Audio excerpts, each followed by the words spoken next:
gotkushTV. After a stellar 2019, your #1 Black conscious media platform is getting ready to go into overdrive for 2020. As we promised, last year we launched The Inside. We premiered the pilot for the Black Economic Show. We dropped 2 new seasons of Wordsmith, the #1 platform for artists with a message in the music. We've seen you out on the road, the Black Carpet Awards, the Reparations March, the Legacy Center of Excellence, and more. We brought you Dr. Mumbi, the legendary Bob Andy, Queen Diambi, Kemi Seba, Esther Stanford Hossein, Leo Mohammed, Brother Leader Mbandaka, and more. And now, 2020 is set to see gotkushTV taking it to the next level. First up, look out for the official launch of the gotkushTV website, your official portal for all things GKTV, including new shows, news, views, and reviews, soon to be serving you with advertising opportunities and the launch of the GKTV African market. gotkushtv.com will also be a global hub for all things Black, conscious, and empowering from all over the Black world. Black achievements, Black excellence, education, health, positive Black imagery, entrepreneurs, Black brands, and charity work. All this and more can be found here at gotkushtv.com. Then there's the new shows. Decipher, the dynamic discussion and debate show. Health is Wealth, practical tips for living in wellness. Kush Communiversity, home of Black Warrior Scholarship. And UK Fire Entertainment, bringing you a slew of music videos for your listening and viewing pleasure. Look out for more of The Insight, Wordsmith, and the full first season of the Black Economic Show, all coming your way soon. As always, the GKTV film team is available for hire to cover your events and all filming needs. Visit us at gotkushtv.com for hire inquiries and more information. Stand by all Black businesses through our website, social media, and show content. We have monumental advertising, sponsorship, and network opportunities catering especially for you. gotkushTV is about to take off. To join us for the ride, there's 4 things you can do. 1, subscribe to our channel. Hit that bell to make sure you don't miss a release. Join us on all social media and hit up gotkushtv.com to subscribe to our mailing list for exclusive opportunities in the near future. 2, like. Let us know you're feeling our content by hitting that ever so important button of approval. 3, comment. We want to hear your feedback on everything we're putting out, so make sure your presence is felt in the comment section. 4, share. Spread the word by hitting that share button and exposing your circle to the magnificence that is gotkushTV. We look forward to building with you throughout 2020 and servicing you with high quality Black media production. gotkushTV, beyond discussion, beyond debate, we put the power in Black media. My name is John Chambers. The video you're watching went viral overnight, exposing what's happening.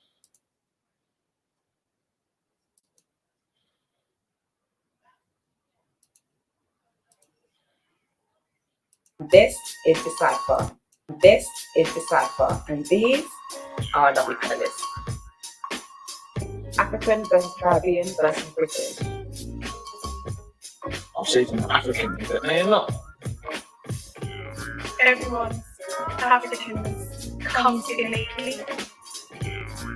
I went to Jamaica earlier this year, and I know I'm not Jamaican. They don't look at me as Jamaican. Yeah. I don't like people just wearing a dashiki and wearing stuff and just saying, yeah, I'm African now. That's very fake to me. You protect people, want to claim Africa, like it's some superior, something. This being a semicircle, and you, the audience, complete the circle.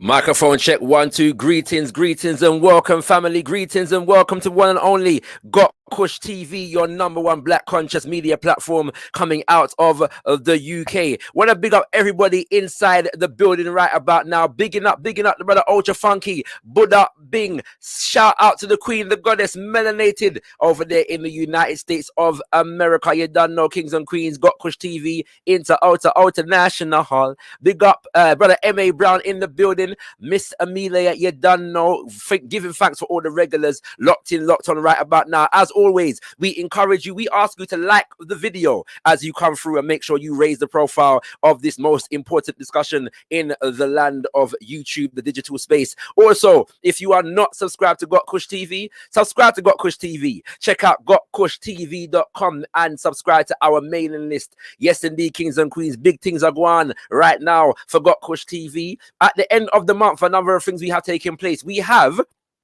an event taking place which is entitled How to Boost Your Immune System in the COVID-19 Era, featuring man like brother Tamale Stephen Saleh, man like Ekong, sister like Leah Salmon, and brother Kensu Imhotep, kings and queens, breaking down the knowledge, the information of wellness, physically, mentally, and spiritually in these times, kings and queens. Yes, indeed, get all your nutritional and medical information at that event. For tickets, our half price tickets are now sold out, so you can check out the rest of the tickets them at gotkushtv.com. Get your tickets now, and we look forward to you joining us for that event. We've got another thing coming in relation to and supporting the Black Pound Day taking place on Saturday the 27th of June. So stay tuned for more information on that. We won't let that one out the bag right now because we're still working it out. But just know that gotkushTV will be broadcasting this coming Saturday. Not this coming Saturday, next week Saturday,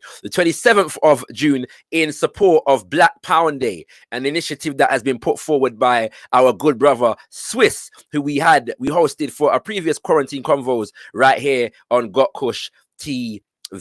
Yes, indeed, kings and queens, and last but by no means least, you just saw the trailer for our new show, hot off the press. It's called Decipher, home of discussion, conversation, controversial conversation and debate, kings and queens, featuring our beautiful panel who you will be introduced to next week, but you already are acquainted with our host, Sister Yemaya. Stay tuned, kings and queens. Monday the 29th of June, we will be dropping the first episode of Decipher. Yes, indeed. And next week, we're going to be introducing you to the panel, kings and queens. You get me? The regular cast for the Decipher show. So stay tuned for all these things, kings and queens. Bigging up Sister Shanice of the Sister Shanice show in the building. YouTube 9 Fire.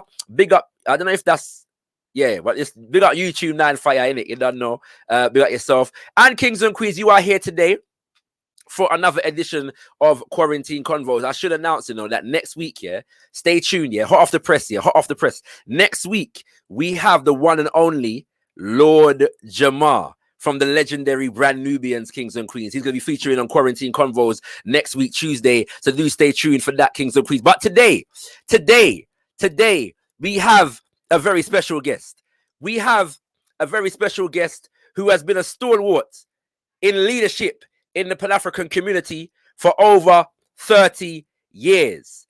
Not only is he the leader of an organization, he's the founder of an organization, a contributor to many coalitions of African people fighting the good fight in the name of African liberation, Pan-Africanism, Black nationalism, Black power, etc., etc. And not only that, kings and queens, if you want to know why I are the way I are, then this is the reason, kings and queens. Because the man we are about to interview also happens to be my father, my paternal life source, kings and queens. We give thanks for the raising and the upbringing and the conscientizing within the realms of Pan-African activism. We introduce you to the spiritual leader of the Alkebu-Lan Revivalist movement, brother leader Mbandaka. Tendai Mwari, brother leader. Tendai Mwari, brother Shakara, bringing greetings in the most precious, powerful, and bountiful name of our motherland, Alkebu-Lan, Mama Africa, and the sacred spirits of our most gracious ancestors, and in a prayer for oneness, hope, and prosperity for all African people on the face of Mother Earth. Rumbidzokunamwariye Africa, to the God of Africa be the glory. It is a joy to be an African and a joy to be on this blessed program. Give thanks and praises. Tendai Mwari. Tendai Mwari, brother leader.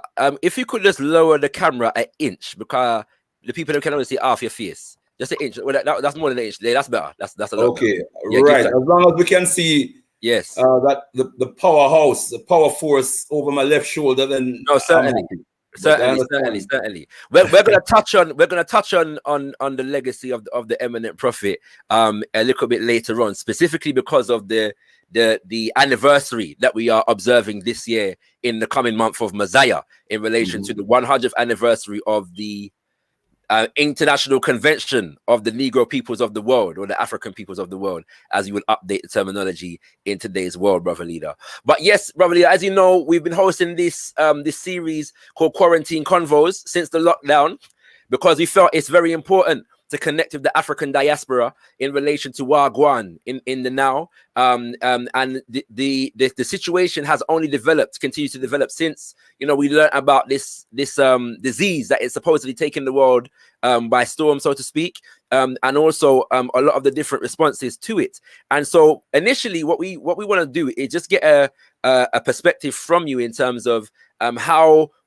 Africans should be addressing quarantine and isolation, and what we should be doing to make the most of it, as it stands, what I'm saying, while we're there in our yard, so to speak, or as it stands recently out on the streets. So first and foremost, what's your perspective on isolation, lockdown, quarantine, and what should Africans be doing at this particular moment in time? Tendai Mwari, give thanks for the question, Brother Shakara. As a nationalist Pan-Africanist, as a spirit and mission child of the most eminent prophet and king, His Excellency Marcus Garvey, I would say in all circumstances and in all eventualities and in response to all challenges, we as African people must always heed the words of the most eminent prophet and king, His Excellency Marcus Garvey. Unite, organize now, or perish.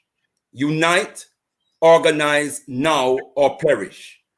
Therefore, in these very testing times, where African people are worried about our health, where indeed African people are dying at rapid rates and in very suspicious circumstances, we as African people have a duty and a responsibility to unite our ideas, our resources, get our heads around this issue, unite as African. Sorry, brother. My fault. Continue, brother. Continue. Say sorted now. Get our heads, our professional heads, our expert heads, our political heads, our scientific heads, our economic heads, our social science heads around this issue to probe into the information that we are receiving from the government or the governments of the world, starting with the UK government, the French government, the government of the United States of America.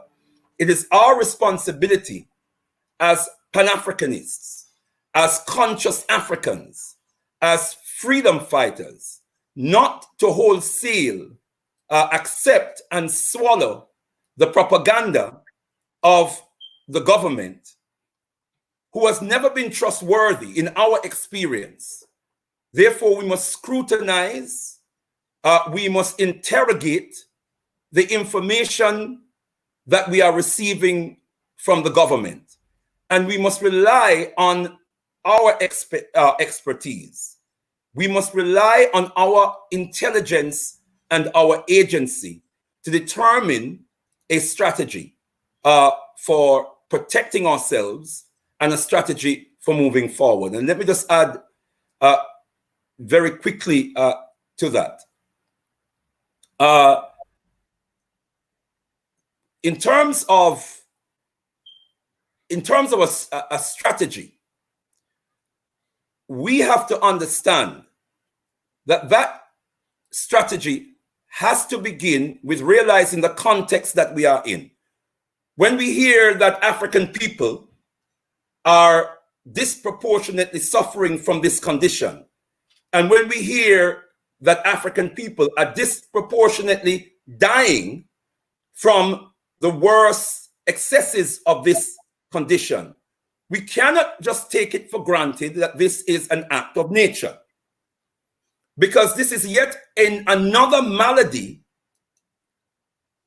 under the conditions of global white supremacy, British imperialism, that is disproportionately visited upon the African community. And when we hear sources of equal expertise to the experts who are allegedly advising the government, saying that this COVID-19 is a genetic,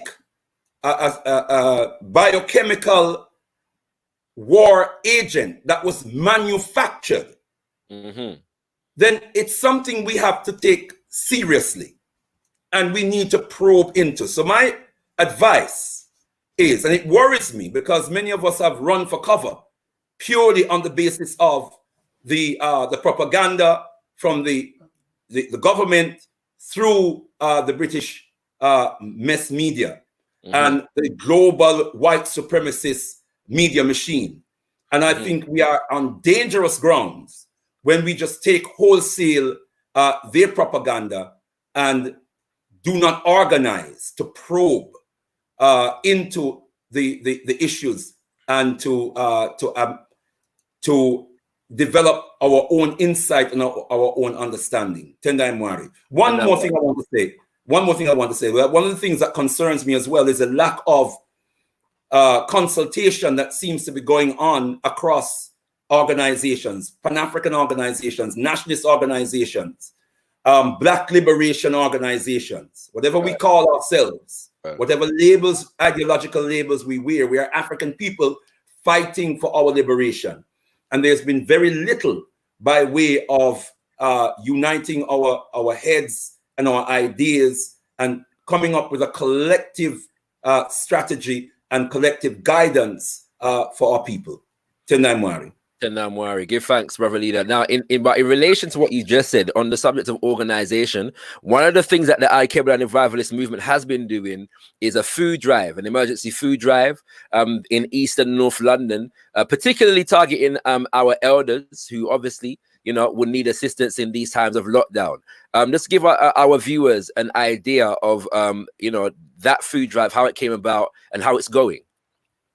Yes, Tendai Mwari, it goes under the name or the heading, the Alkebu-Lan Food Relief. So the Alkebu-Lan Food Relief program was set up at the beginning, very early in the lockdown, because we realized that there were elders and vulnerable individuals and families in our community that would be affected by the effects of the lockdown. And let me say that this lockdown, when we are in a society where the government, a European society, where the government has ordered a lockdown on the society, we should be concerned. When the government have people effectively under house arrest, we should be concerned. So let me just throw that in there. But let me quickly add that what we have been doing is gathering on an Ujama afternoon, avoiding the use of the term Wednesday, praising European gods and goddesses, the goddess Woden, or the god Woden rather.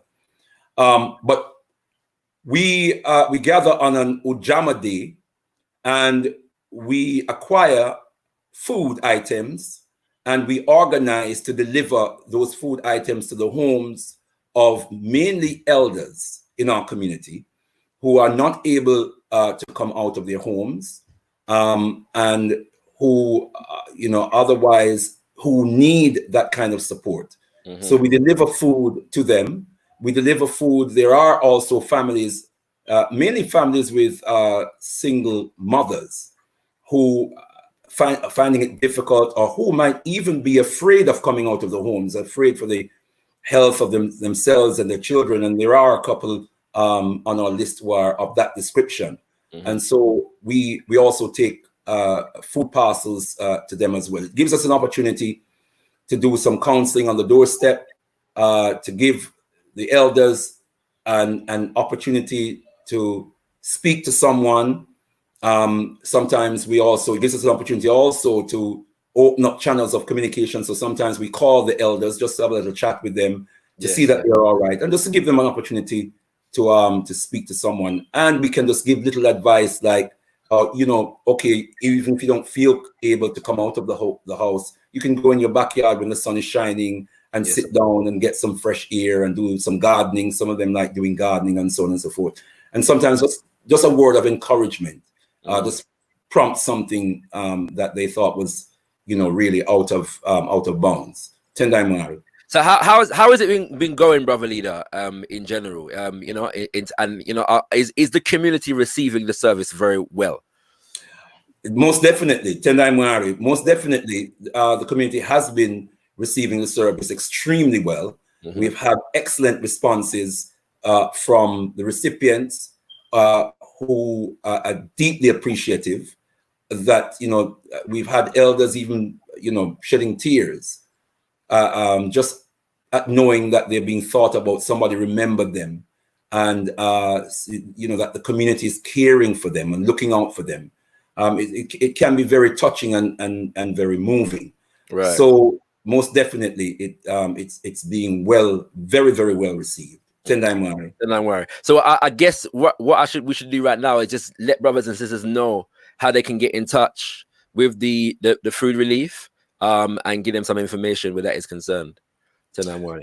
Well, yes, Tendai Mari, you are invited to call us on 07908 814-192.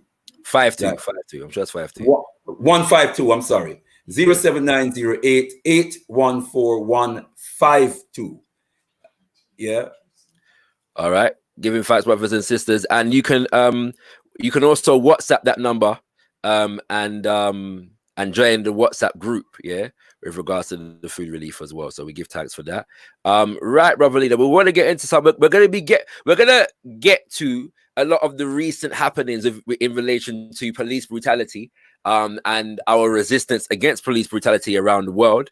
However, before we do that, the team at gotkushTV wanted to kind of get a context, for the Pan-African movement, in the UK. And the last question I asked you is very important, because we've spoken to a lot of people, but it's the first time we're speaking to members of an organization that have an actual food relief program running in relation to what's going on at the moment. It's very, very important. Everyone's got perspectives and so on and so forth, but in whatever the condition, we have to find ways of serving our people. And so it's very important that we're able to demonstrate that for our viewers today. So I encourage ones and ones, if you know anybody listening who is living in East or North London, to get in touch, and we'll see what we can do with that. May I just also add, Brother Shakara, that one of the things that we must not overlook is the secondary effects of the lockdown, the impact on the mental health of many individuals, the impact on the stability of families, the impact even from the point of view, some families are in hunger because their income levels have been compromised, and they're not able to go out and do shopping and that sort of thing. And so their families are hungry. There's a lot of pressure on the family, and we've heard that mental illness has increased, child abuse, spousal abuse, domestic violence. You know, these must not be underestimated. These are the secondary effects of the lockdown on our community. So if we can ease that in some small way, then that, you know, that's part of our duty and our responsibility. So many of us are preoccupied with COVID-19 and COVID-19's effects on our bodies and the potential threat on our lives, but we forget that there is a secondary effect, the potential of which is said to possibly take over 150,000 lives. Wow. Yeah. So that is not to be underestimated. Wow. Tendai. Yes, brother leader. Now, in relation to all of these issues, whether it's police brutality, racist violence, whether it's the health of our community, the Pan-African community has been central to raising awareness and consciousness around these issues for decades in this country. Yeah. And so I know this is a very big question, but just give our viewers a brief overview of the development of the Pan-African community in the UK, Pan-African organizations, and the work that we have been doing, you know, to address some of these issues in our community. It's a big question, but just a brief overview, because oftentimes in these, when we see people hitting the streets, people don't often understand there's a history to these things, you know what I'm saying, and this kind of activism. And I will go as far as to even saying that some of what is taking place at the moment right now is actually deliberately designed to deny and negate and reject a lot of the movements that have been in existence for quite some time and have been consistent on these issues. So for the sake of our viewers, just give a brief overview of the Pan-African movement in this country and the issues that we have been addressing in the time that we've been existent. Well, Tendai Mwari, as you've announced, I'm the spiritual leader of the Alkebu-Lan Revivalist movement. Let me just start with that. And we are a liberation movement that is based on an African-centered spiritual cultural philosophy called Alkebu-Lan Livity, which means living according to the divine teachings and traditions of our mother culture. We are adherent to the ideologies of the most eminent prophet and king, His Excellency Marcus Garvey, the nationalist Pan-Africanist ideology, and his spirit and mission child, the eminent prophet and king, Papa Omowale Malcolm X. We consider ourselves in that context to be a comprehensive organizational entity within our community. And our undertakings include political activities, which would range from information giving, propaganda, you know, information giving in our community, organizing consciousness raising forums in our community. We have a radio program, which is one of our main sources of information. We have a newspaper, which has been dormant for a while, but we hope to bring it back on stream, the Whirlwind newspaper, which is a powerful newspaper, according to feedback that we've had from, you know, many people in our community. We also, amongst other things, we also have a building in 282 High Road, Leighton, from which we operate our Saturday school. And up until recently, we had a full-time educational program that we were running from there, the Ma'at Academy of Excellence. So we have the Alkebu-Lan Academy of Excellence. We have the Ma'at Academy of Excellence, which is a program of education that we are delivering to our children. Being a spiritual and fundamentally a spiritual and cultural organization, we have our Shumira, which is every first Umoja Day, first Sunday of the month. We gather for traditional African worship, and this as the foundation that we are laying and the nucleus that we have established for the development of our African community and the building of our African nation from an African spiritual, cultural perspective. From there, we also have our program of life cycle blessings, where we deliver naming ceremonies for babies, our newborn babies. We have a rites of passage program for nurturing and preparing our young people, our children and young people, for manhood and womanhood, adulthood. We have an initiation program, again, for formally bringing our young people into adulthood. We have a marriage ceremony, a traditional marriage ceremony for our young people or anyone who wishes to be joined in divine conjugal union in the context of an African spiritual ceremony.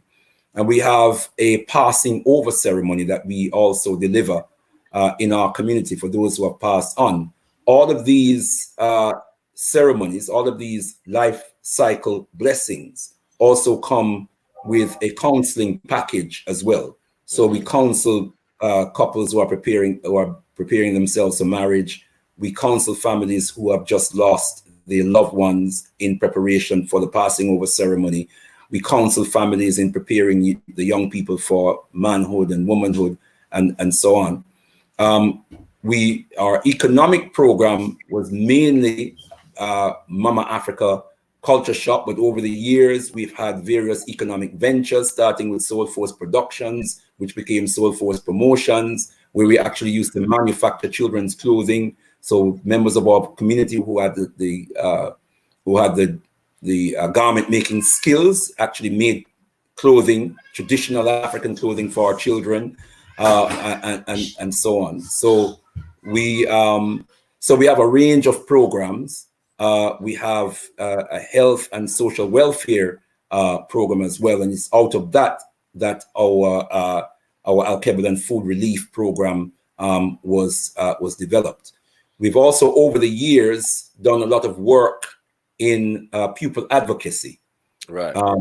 And as part of the work of the Alkebu-Lan Family Association, where we offer counseling to families, and one of the areas that we dealt with, one of the main areas of our work was pupil advocacy, because of the challenges that many of our young people were facing or continue to face in the educational system.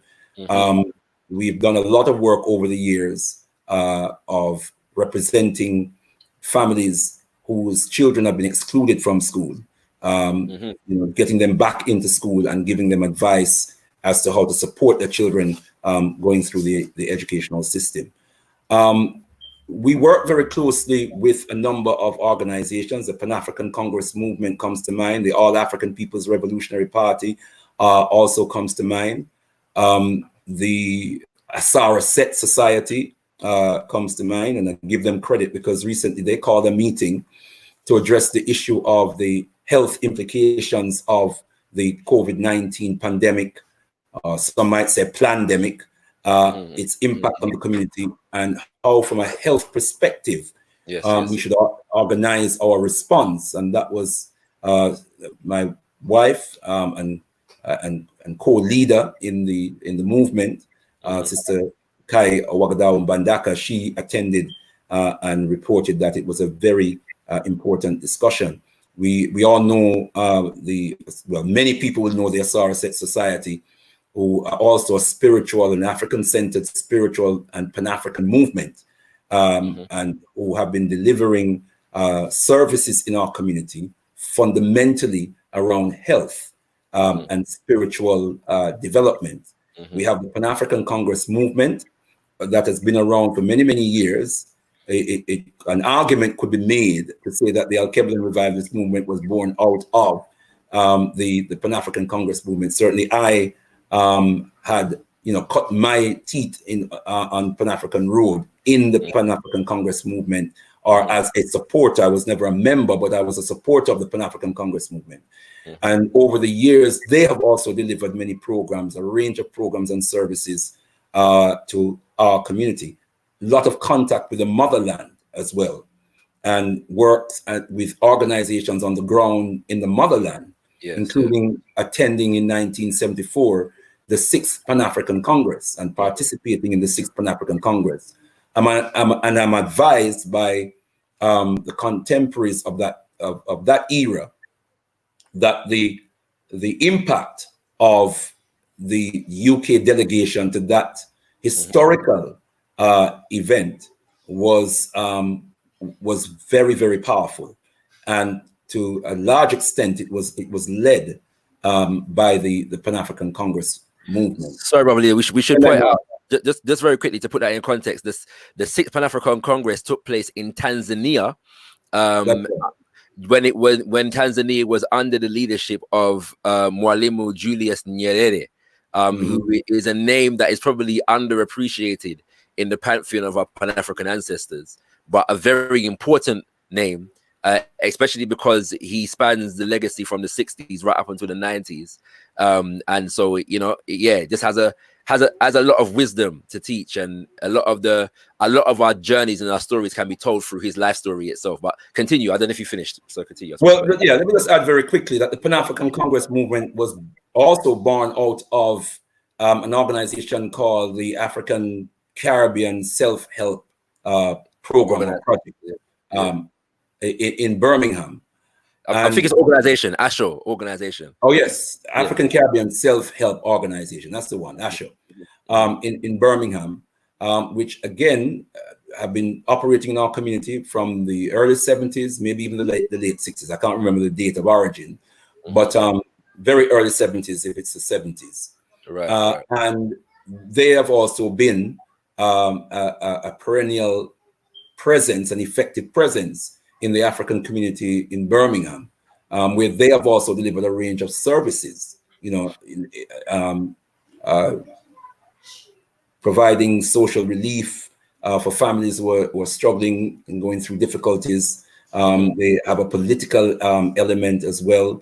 They have an economic element as well. And all of these organizations over the years have, you know, consistently served our community by way of teaching our people, bringing information to our people, helping our people to understand and analyze our place in the society and in the world, organizing our people, empowering our people over many, many years. And so they are very, very important sources in our community.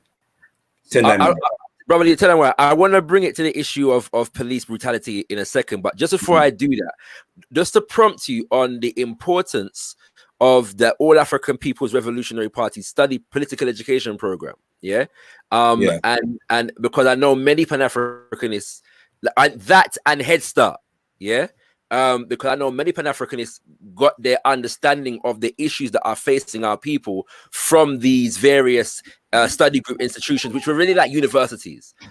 Just a word on that for our viewers.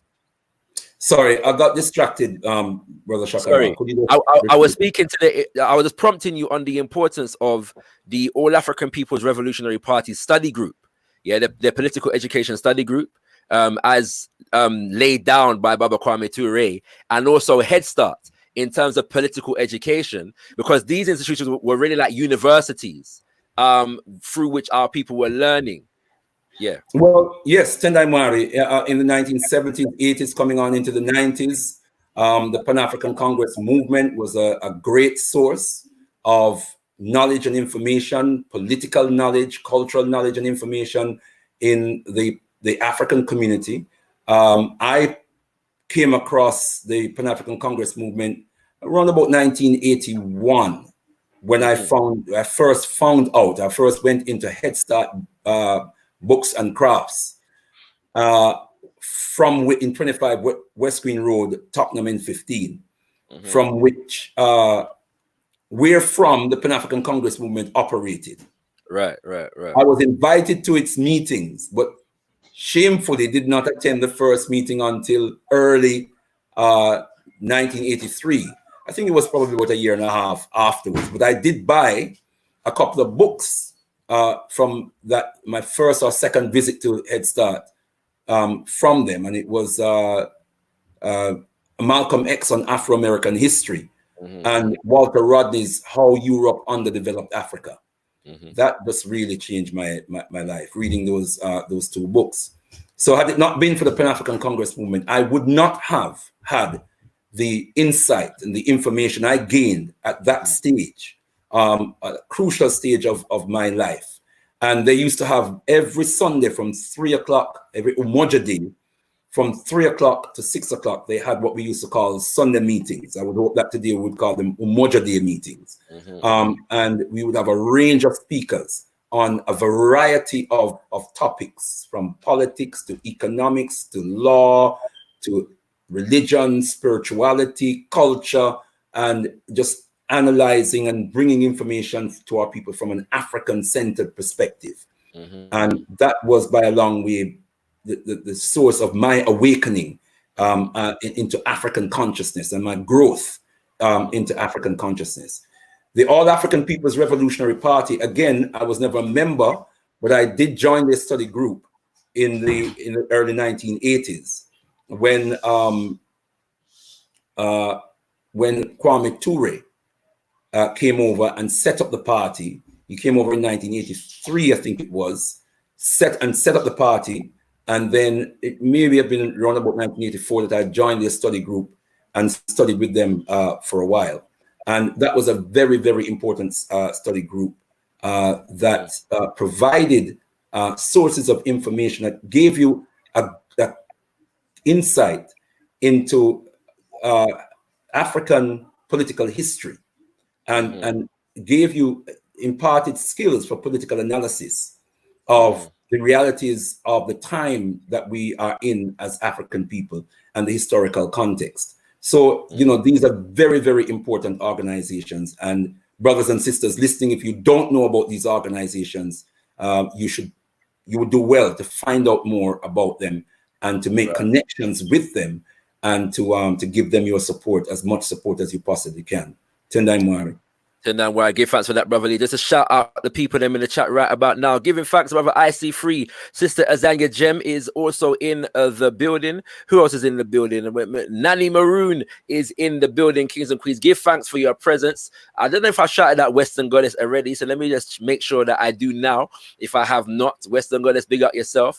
And yes, Kings and Queens, do like the video and share it far and wide. Make them know that brother Lee, that Mbandaka is certainly on gotkushTV right about now in the building, and we will be opening up the lines shortly for you to be to join us and you know, ask a question, make a comment, share a perspective a little bit later on. Big up Witness in the building, big up Amenti, the Awakener, certainly most definitely in the building. For all those who are just joining us, you are not seeing double. This is my father, Kings and Queens, is on the line, and everybody says that I look like him. So I just saw it go, you know what I mean? We give thanks for good genes. All right, Kings and Queens, we are here, and we're going to be going now, just channel the conversation now towards the issues of today that we see in relation to the police brutality, brother leader Mbandaka. Now, I grew up in the Pan-African community and learned about the issue of police brutality as a child and an adult in the Pan-African community. And you and I, we would have been on marches whereby, you know, are just we and a few next man, yeah? Or often the family members of those who have been slain in police custody. But in relation now to this issue of police brutality, I think we should probably start by giving a backdrop here, because probably on Imani Day, Saturday, yes, I was at Trafalgar Square on duty for gotkushTV, and I had cause to speak on the megaphone, and I was saying the names, yeah, of a number of different people who had been killed in police custody in this country, and a couple of people did thank me afterwards, because it was clear that a lot of the names were unfamiliar, yes, to a lot of this generation of African people growing up in the UK. So could you just give a brief, and I know I'm asking these asking for brief answers to questions that are very extensive, but it's important that our people get an understanding of the fact that this is not a new issue for us in the UK, and that our people have been fighting on this issue for as long as we've been in this country. So if you could give a brief overview of the issue of police brutality and our people's response, in particular Pan-African organizations' response to that issue. Yeah, Tenai Mwari, Tenai. the issue of police brutality has been an ongoing issue. It's born out of, and it's directly related to the context in which, the historical context in which African people were brought to this part of the world. And that's what we call the Ma'afa. Yes, and the Ma'afa is the enslavement of, in fact, the word Ma'afa means destruction, colossal destruction, great destruction. Some people use the term Mahangamizi, which imply, or which suggests or states that the destruction is deliberate. It's deliberate assault and destruction on African humanity. And it started with the invasion. We talk in the Alkebu-Lan Revivalist movement of the 6 stages of the Ma'afa, which is invasion, conquest, enslavement, colonization, neocolonization, and globalization. These are 6 progressive stages of the assault on the humanity and the progressive destruction of African humanity. Having invaded Africa, having stolen African human beings and reduced African human beings to objects. First cargo, and then some kind of work machinery. Having reduced us to that, Europeans had to ease their conscience by stating categorically that Africans were not human beings. They had to justify this egregious and savage behavior towards African people by stating that African people were not human beings, were less than human. And since then, we have seen a continuum of Europeans treating Africans as less than humans. Of course, we are human beings. And so, like human beings, we have always resisted. We have always resisted the abuse that Europeans have, heaped upon us historically. And so there has always been this hostility, this dis-ease between Africans and Europeans, because Europeans brought us to this part of the world to be abused and to be misused. And the African has refused to accept that status. And so at every stage, they have used the mechanisms at their disposal to enforce their abuse upon us, and to try to force us to accept this lower status, this less than human status. And it is in that context that Africans continue to suffer what they call police brutality. Let's be clear. The police is an agency of the state. And the state has been an oppressive force in the lives of African people. The European state has been and always will be an oppressive force in the lives of African people. They have dictated to us that if we are to exist, we must exist according to how they define our right to exist, which is at best as second-class citizens, at worst as machinery for their economic empowerment, their economic wealth, or cannon fodder for their wars. We can fight in their wars, we can die for them, but we cannot live as human beings among them. And so that is the context in which African people suffer ongoing brutality at the hands of the state through its paramilitary or its domestic military agency, which is the police force. And so we have seen that we have constantly suffered at the hands of the British police at every level. If it's stop and search, we are disproportionately represented in the stop and search statistics. If it's arrests, we are disproportionately represented. If it's charges, we are disproportionately represented. This extends into the entire criminal justice system, because Africans will be delivered or issued sentences for crimes that Europeans will walk free from the courts of. And so this is an ongoing problem. This is an ongoing issue. Black deaths in custody is one of those areas in which African people disproportionately suffer. Another, even something as, which most people don't know about, strip search in police custody. African people suffer disproportionately from strip searches.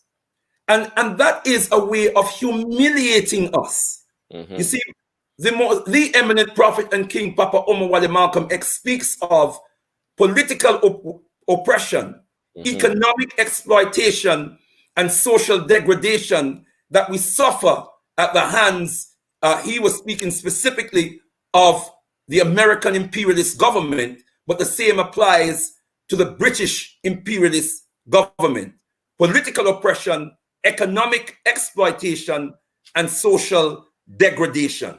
We have to be, and you see, at the core of this is a global rule, or is a rule of global geopolitics, which is that whoever controls Africa rules the world. Whoever controls Africa rules the world. To control Africa, you must conquer Africans. And you must maintain Africans in a state of conquest. Therefore, Africans must be perpetually oppressed, exploited, and degraded, so that they never have the unity and the organization and the power to take control of our motherland, Mama Africa, and therefore rule the world. Whoever controls Africa rule the world. And if you don't oppress Africans anywhere in the world that Africans exist, they must be in a state of oppression. Otherwise, you see, these Europeans study us very well. They know of the powerful impact that the African diaspora has had on the African continent. They know that Africa is the spirit of Mama Africa. The DNA of Mama Africa is in our blood, or the genes of Mama Africa is in our DNA. We are tied, we are linked inextricably to the African continent. And even though many among us will temporarily lose our sense of connection with the African continent, there will always be enough of us with enough memory and enough sense of bonding with the African continent to make huge impact on the African continent. And the man who has made the most impact on this movement is the most eminent prophet and king, His Excellency Marcus Garvey. He almost delivered for us. And they know the power potential that Africans have to take control or to influence from outside of the African continent. So anywhere in the world that we are, we have to be kept in a state of oppression, exploitation, and degradation. And one of the ways in which that manifests itself is police brutality. But that's not the only way. That is not the only way. Every institution of society works against the interest of African people and the African continent. Every institution of this society is channeled towards maintaining Africans in a state of oppression, exploitation, and degradation. Be it the educational institution, the health institution, the economic institution, housing institutions, science and technological institutions, every institution of society, of societies that are grounded in global white supremacy is designed to maintain Africans in a state of oppression, exploitation, and degradation. Tendai Mwari. Tendai worry. Now, important, because sometimes we can deal with the issue of police brutality in isolation, you know, as though it's the only issue, or even the number one issue affecting our people, but we deal with it disconnected from all the other issues. So in relation to this now, we could call the name of David Olowale, yeah, who, from my understanding, that's the first recorded death at the hands of the police of an African. Am I correct? Tendai Mwari, yes, that on historical records, yes, that's the oldest in the context of the UK. David Olowale, and I mean that's 1969. 1969, and he was hounded by. He was from the motherland. I think he was from Nigeria. And he came over here with an ambition to study engineering, I believe it was, and struggled to get into colleges in this country. I had an ambition, and you know, he started to get very distressed and very depressed after many attempts to further his education and the barriers that were put to block him, to deny him entrance into colleges of higher learning in this country. And so it affected him mentally, and he started walking the streets, and the police just started to trail him, to abuse him, to pick him up. They would just pick him up off the street, take him into the police station, beat him up, or sometimes on the street, beat him up, torture him.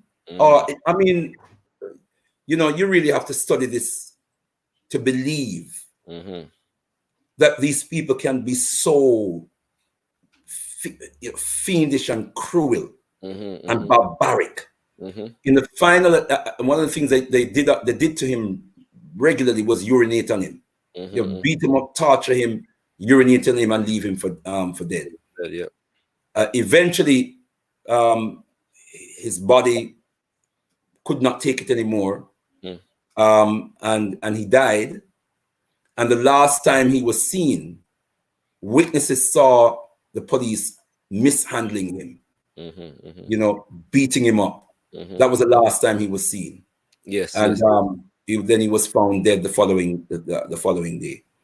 Yeah, so that's one case, brother leader. That's the 1960s, and police brutality precedes that. But to jump forward a bit, I'm just gonna jump like to the 80s, and then I'll ask a question about the 90s, because there was a number of incidents in the 90s, but possibly the two most prominent in terms of deaths or abuses in police. I shouldn't say that actually, because there's 1981 with Operation Swamp that caused the uprising, yeah. But then we fast forward to 1985, yeah, with the killing of the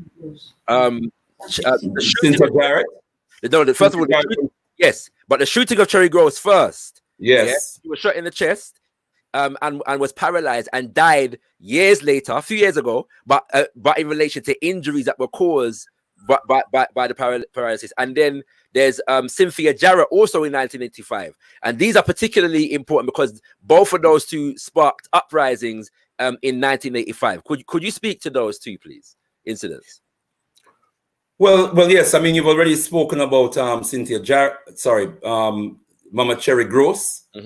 She was in her bed. She was in her house in her bed, and the police raided her home, ostensibly in search of her son, Michael, I think his name, or Mikey for short, and just came in guns blazing as they do. It seems where Africans are the residents. They do it in America as well.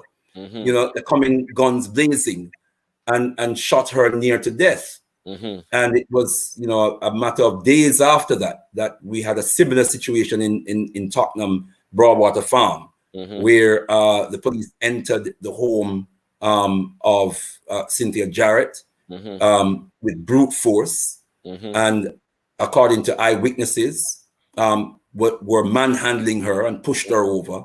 And she suffered a heart attack and died in her own home. These are two African women. These are two African women who were supposed to be in the safety and security of their homes. Yes. And were brutally killed at the hands of the agency of the state we call the police. And of course, those two incidents sparked uprisings in Tottenham, in Brixton, but also unrest in other parts of the UK as well. And yes, so that these are events, and of course there were campaigns that followed these events. So we had the uprisings, but we also had campaigns where communities organized, demanding justice for Mama Cherry Gross and for Mama Cynthia Jarrett. You know, our communities and many of the Pan-African organizations were giving excellent support. I remember the police had Broadwater Farm on lockdown. You talk about lockdown, you know, that word lockdown. They had Broadwater Farm on lockdown. They cut off the water, the electricity. The people they cut off food supply in the area. And the police had a presence on the farm, and this went on for weeks, probably months. I can't remember what the time frame was, but it was clear what the plan was, and that was to starve out the community. And I was engaged. Brother Doogie, who passed away the other day, was one of the persons as young men in the community. We were working with the Pan-Afrikan Congress movement. The Pan-Afrikan Congress movement was a powerful source of agency at that time, you know, and they organized for food to be smuggled. We had to literally smuggle food in, tons and tons of food and water to help the community to be able to function. But it was a vicious, wicked, evil lockdown. And of course, we hear, and our brother Classford talks much Stafford, about you mean Stafford? Stafford Scott. There's a Classford Sterling as well. Stafford Scott. Our brother Stafford talks about it, that it was on the back of that, and this is something else that we need to examine very, very seriously. It was on the heel of that the drugs began to be infiltrated into Broadwater Farm, even whilst the police had the farm on lockdown, even while the police presence was rampant on the farm. You had the proliferation of drugs concurrently unfolding on the farm. And it just reminds me of a narcotic detective by the name of Mike Rupert in America, Los Angeles, who confronted the then head of the CIA at a community meeting in the town hall, and said to him quite clearly and quite blatantly that as a former LA narcotics officer, he can say categorically that the police force, the LAPD, the Los Angeles police department were engaged in proliferating drugs in the black community. Yes, yes. Tendai Mwari. So much more could be said on Broadwater Farm, brother leader. Hot battle, yeah. Yes. Just so, and I want to say this, yeah. Sorry, brother. I'm gonna get to a question in a second, but this needs to be said very quickly. There's a lot of talk, and even when I was there on Saturday, people were saying that you've messed with the wrong generation. We're not like previous generations, and apparently there's been this thing going around about we're not our ancestors. Let's throw away them talk there, kings and queens, yeah, because our parents went toe to toe with the police too. Yeah, and it can be argued that our parents went toe to toe with the police more than we have done. Yeah, so we need to throw away them talk there. Our parents went toe to toe with police in 1985, in 1981, in 1976. Yes, and in 1958. Yeah, 1958. Yes, yeah. Right, and in 1919. Right. Our grandparents. Right. Great grandparents. Right. 1919. Right. This history, we need to know this history. Yes. Because in 1919, there were widespread, what they call race riots. Widespread race riots. And really what it was is white racists attacking African people and African communities, because after the war, you had we had a lot of seamen and ex-servicemen who had rendered service to Britain on behalf of Britain in the war, helped Britain to fight their wars. Yeah, the World War I. And after the World War, there was economic hardship. There was an economic meltdown. Yes. And what happened was, as usual, Yes. white thugs turned against Yes. so-called immigrants. Yes. Many of whom, and mainly African immigrants, so-called immigrants, yeah, who had fought in the war, fought for their liberty, fought for their empowerment, yeah, claiming that we're fighting for queen and country. And they went head to head. In fact, there were African ex-soldiers who were protecting other communities. Right. Yeah, Indian communities, Arab communities, Chinese. It was a well-known thing that Africans were turning up to protect other communities. Right. Yeah. Right. So there's no question that our parents and grandparents and great-grandparents' generation did that. Yes. And fought back. Yes. Here in the UK and in the United States of America. Yes. So it's very important that we don't disrespect the legacies of our parents and our ancestors and our grandparents. It's important that we learn about what they went through. Really, I'm taking this through methodically because I'm very aware that not everybody's cognizant of the history. Can I just affirm that we are our ancestors? Sister Abina Walker, one of our great warrior scholars in the United States of America, has an affirmation where she says, we are our ancestors who have come back to go forward. Yes. We are our ancestors who have come back to go forward. So never let it be said. Never let an African utter those words out of those disrespectful words out of our mouths that we are not our ancestors. We are our ancestors. And study the great things that your ancestors did, and you will see why we are our ancestors and why nothing that we're doing now is any less or any more or any different than what our ancestors did. Yes, sir. Don't worry. So let's go forward to the 90s now. Yeah. Now, the one that people know about mostly, which is not a death in police custody, but a racist murder, which is Stephen Lawrence. Yeah. But it's important because of the role that the police played in terms of covering up what went on. But then you have Joy Gardner. And I made a mistake the other day because it was Joy Gardner who they wrapped the tape around her. So can we just deal with 13 meters of tape? I think it was. Just deal with Joy Gardner for a second, brother leader. This is 1993, I believe. Yeah. So go ahead. Let's just address that quickly. Well, she Well, she had come to the country to her mother, Mama Myrna. Yes. And they said that she had overstayed her welcome, and that they wanted to deport her.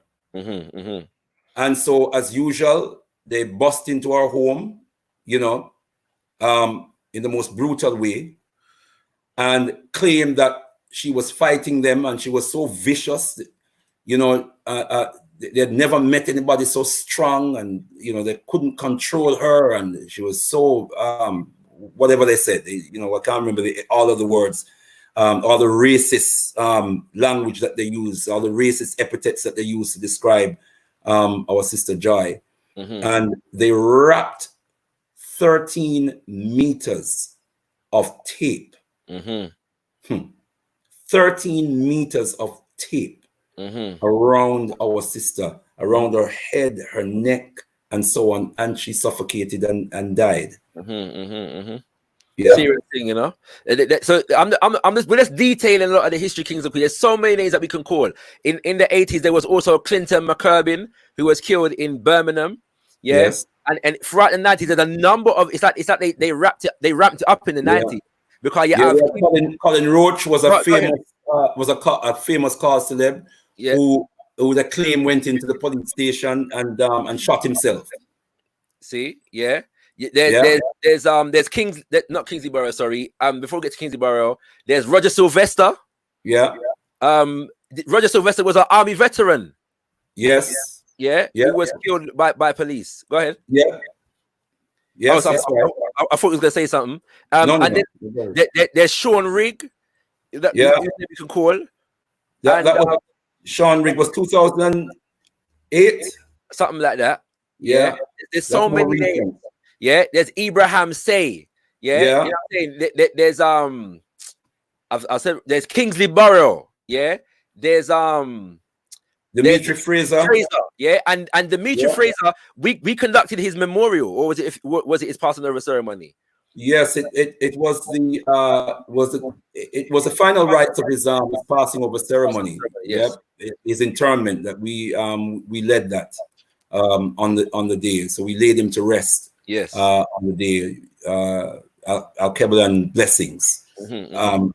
Laid him to rest. Yeah. I'm just pointing that out, Brother, because it's important to know that not, like there's so many levels to this. Yeah. Going out in the streets and protesting. Sorry to interrupt, but so that you don't forget. Yes. So that I don't forget. Yes. You mentioned Ibrahim Say. Yes. And a member of the Alkebu-Lan Revivalist movement. Yes. Was actually on the jury. Yes. Of Ibrahim Say's case. Yes. And I will say this and go no further, but I will say this, that had she not been on the jury, that the unlawful killing verdict that was returned would not have happened. It would not have happened. The way that the jury seemed to have been set up with certain individuals who seem to have been primed to perform a certain function on the jury. And there was a strong Pan-Africanist on the jury from a strong Pan-Africanist organization who just did not let it happen. Right. And was able to sway the jury. It was a fantastic feat. Important that brothers and sisters know. Yeah. So again, Brother Leader, and I want to say the name of Elder Brother Minka Adofo, because he's been a key activist on these issues over the years, and in terms of supporting the families, because the families need ongoing support, and also on Africa Speaks of Alkebu-Lan, I go as far as to say that no radio program has profiled the issue of Black deaths in custody more than Africa Speaks of Alkebu-Lan. I'm going to go as far as to say that I don't know of one, because we've consistently had the families of people who have been brothers and sisters who have been killed in police. We haven't even mentioned Smiley Culture yet. Mark Duggan, and a number of other brothers and sisters who were killed but in police custody in that year. Yeah. So again, I'm just hoping that people understand that history and research those names. Now, brother, let's go into more of the now and our response here. Obviously, our people have been galvanized by the video, yeah, of the killing of the brother George Floyd. Yeah, the same day a young 14-year-old was gunned down in Brazil. His name is João Pedro Matos Pinto. Yeah, sister Breonna Taylor. Yes, the brother Ahmaud Berry, and there's been a couple more since then in the United States. In fact, there was one last month in this country. A brother by the name of Simeon Francis was killed in police custody in Birmingham. Yeah, once again. Yeah, so enough things are going on, brother leader, and obviously the protesting that is taking place at the moment has been going on. First of all, what is your assessment of the value or lack thereof in protest and demonstration in relation to these issues, and do we need to be doing more? If so, what? Tenai Mwari. Of course, the protests and demonstrations are very, very important in the wake of the killings of our people. It's very important that we galvanize in our communities, we mobilize, and we hit the streets and demonstrate our absolute disgust, our outrage. That's very, very important. The outpouring is natural. The emotional outpouring that we see is just absolutely natural, and we need to understand what's going on. What's going on here, starting with the United States. Communities of African people are living in constant fear and terror. The police in the United States of America, much like here in the UK, it may not seem as dramatic. It may not be as dramatic here because of the absence of every police officer having a firearm, for example. But mark my words, brothers and sisters, that is coming in the UK. That is coming. And that's why that is something that we have to campaign against very, very strongly. Because we know that once that happens, what we see going on in the United States is that same paradigm is going to escalate here in the UK. So the outpouring is natural. The outrage is extremely important. What it does in terms of the propaganda effect is very, very important. This has become international because of the demonstrations, because of the outpouring, and of course, this very barbaric image of this police boy with him knee pressing on the neck of this African king, lying on the floor as if he was just crushing a cockroach. I mean, when you look at the image of this police boy, I mean, he was pressing his knee into the brother's neck with his hands in his pocket, looking quite casual, quite nonchalant. He wasn't even working up a sweat. He wasn't even angry. That's chilling. That is chilling.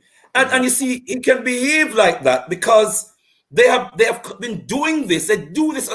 An African dies at the hands of the police in America every 28 hours. That's almost one a day.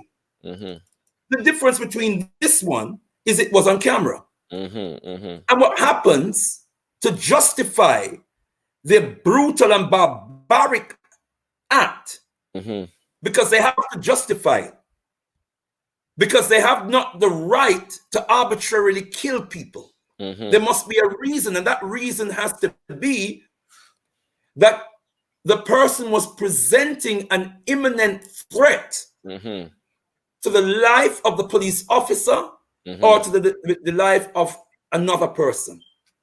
And the only way that the police officer could ensure the preservation of life of the innocent is to unleash deadly fire. You can see with our brother George Floyd, as in so many other cases, you can see that there was no question of our brother threatening the life of any of the police officers. And there was 4 of them on the one brother, 3 of them actually physically on him, and the 4th one keeping watch with his hand close to his gun. Yeah. So the outpouring and the demonstrating is very important. It puts huge political pressure. And indeed, what we've seen is the establishment reeling. But I want to stress that we've been here before. It is not the first time in history that we've had imperialist establishment on the back foot. Imperialist Britain, or imperialist USA, or imperialist France. It's not the first time we've had them on the back foot. But somehow we've let them off the hook. And it worries me.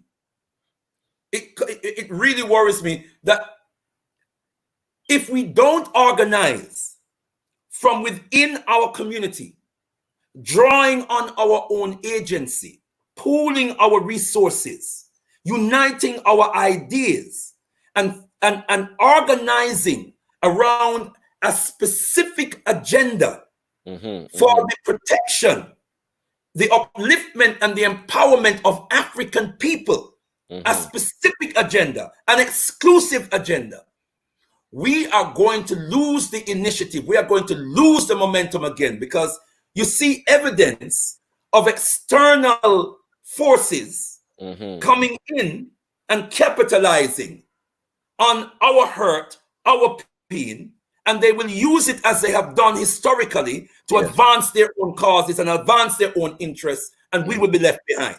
And I can already see signs of that. And I'm my brother leader. We're gonna open up the line to for people that want to come on and ask a question or make a comment. So kings and queens, the link is in the chat. If you want to come on and speak to brother leader, ask a question, make a comment, or even respectfully challenge, and I do stress respectfully challenge anything that has been said, feel free to do so. The link is in the chat. If you are watching on Facebook, we encourage you to come over to the YouTube, where the conversation is hot right about now, and we give thanks to all those locked on right about now, reminding you that on Sunday the 28th of June, we have How to Boost Your Immune System in the COVID-19 Era. Get your tickets right about now on gotkushTV.com. More announcements to come later on in the show. While the people that are coming through, brother leader, I want to ask you a question. Are you Black Power or are you Black Lives Matter? It's not that Black lives don't matter. But I'm for power. Papa Garvey says power is the only argument that satisfies man. Except the individual, the nation, the race has power that is exclusive. Hear the word? Power that is exclusive. Power that is generated from our own minds, our own souls, our own bodies. Power that is in our collective hands, that we are generating in pursuit of our own interests. Unless we have that kind of power that is exclusive, he says that individual, nation, or race will be bound by the will of others who possess these great qualifications. The African must get power, power of every kind, power in education, power in science, power in industry, power in politics, power in higher government, that kind of power that will stand out so that other races and nations will see, if not feel. Unless we have that kind of power, then all our outpouring, all our outrage, the energies of that will just dissipate with time. And everything will get back to normal and it will be business as usual. We've been here before, brothers and sisters. We say back on the make Duppy fool you. There are many people who, maybe because you are not involved in day-to-day activism, that think that what is unfolding in this society and around the world, it's the first time we've been there. We had a revolutionary 60s. That was international. We made tremendous gains far beyond any potentiality that I can see from the present international outcry. And yet, somehow we lost the momentum somewhere along the line, and I don't know if we've studied that well enough. Yeah, and analyze that well enough to ensure that we don't make those errors again. I want to remind us that in 1992, when what's his name? Stephen Lawrence King in America was battered near to death. We had massive uprisings in the United States of America. Not just in Los Angeles where it happened, but Los Angeles was the worst. Millions of pounds of damage that was done to property. 60 odd people were killed. The video from the battering that they put on Rodney King was used as a standard teaching material for police forces throughout the same talk we hear today. The same talk we hear today. This is time for change. This can't continue. That was the same talk in 1992. But then what has happened since 1992? What's happened since then? In America in 1968, they had the Kerner Commission. That was considered to be a watershed. That found in America that America had become two societies. One black, one white, separate and unequal. The Kerner Commission advised the government that there was need for structural change, that the problem was structural. In fact, the brief that they were given is to determine whether what happened on the streets of America over 150 cities in America in 1967 burned. That hasn't happened this time round. Yes. We think that what we're seeing is unprecedented. Yes. Let me say that again. In 1967, the summer of 1967 in the United States of America, clean out your ears, over 150 cities burned, costing the nation billions of dollars. And the Kerner Commission was asked to determine whether the problem was racialized or whether it was conspiratorial. And the commission refused to use the word conspiracy. They said it was racial. The report, the findings and the recommendations were so transformative and so exposing of racial brutality that the president, Lyndon B. Johnson, turned his back. He turned his back. He would not accept the report. Are you all? I hope you all hear me, brothers and sisters. This is Lyndon B. who signed the Civil Rights Act, right? The Civil Rights Bill, sorry. Yeah. 1964 Civil Rights Act, 1965 voting rights. Yes. Yeah. Yes. Voting rights bill. Important context, right? Important. Go on. Say, I was supposed to be a friend of Sorry, go ahead. No, I just want to bring through go ahead. one of our listeners, our viewers. He wants us to interact with you. Yeah.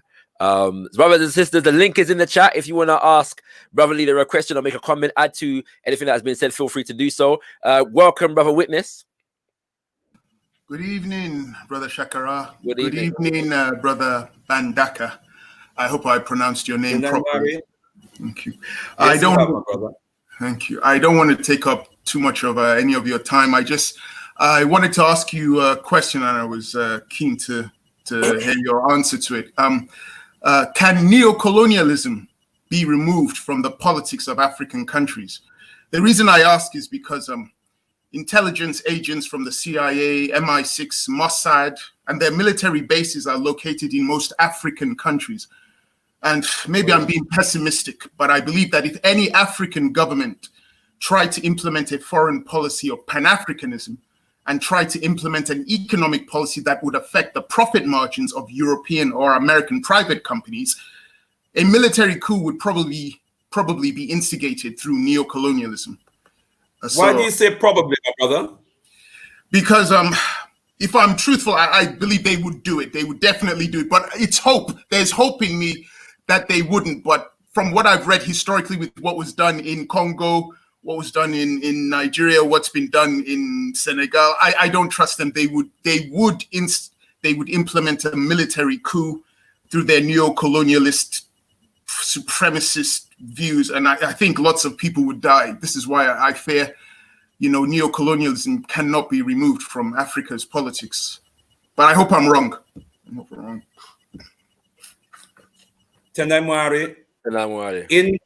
I think you've summed it up absolutely correctly, my brother. You've asked the question, and in the wording of your question, there was the answer. The only thing I would disagree with is the word probably.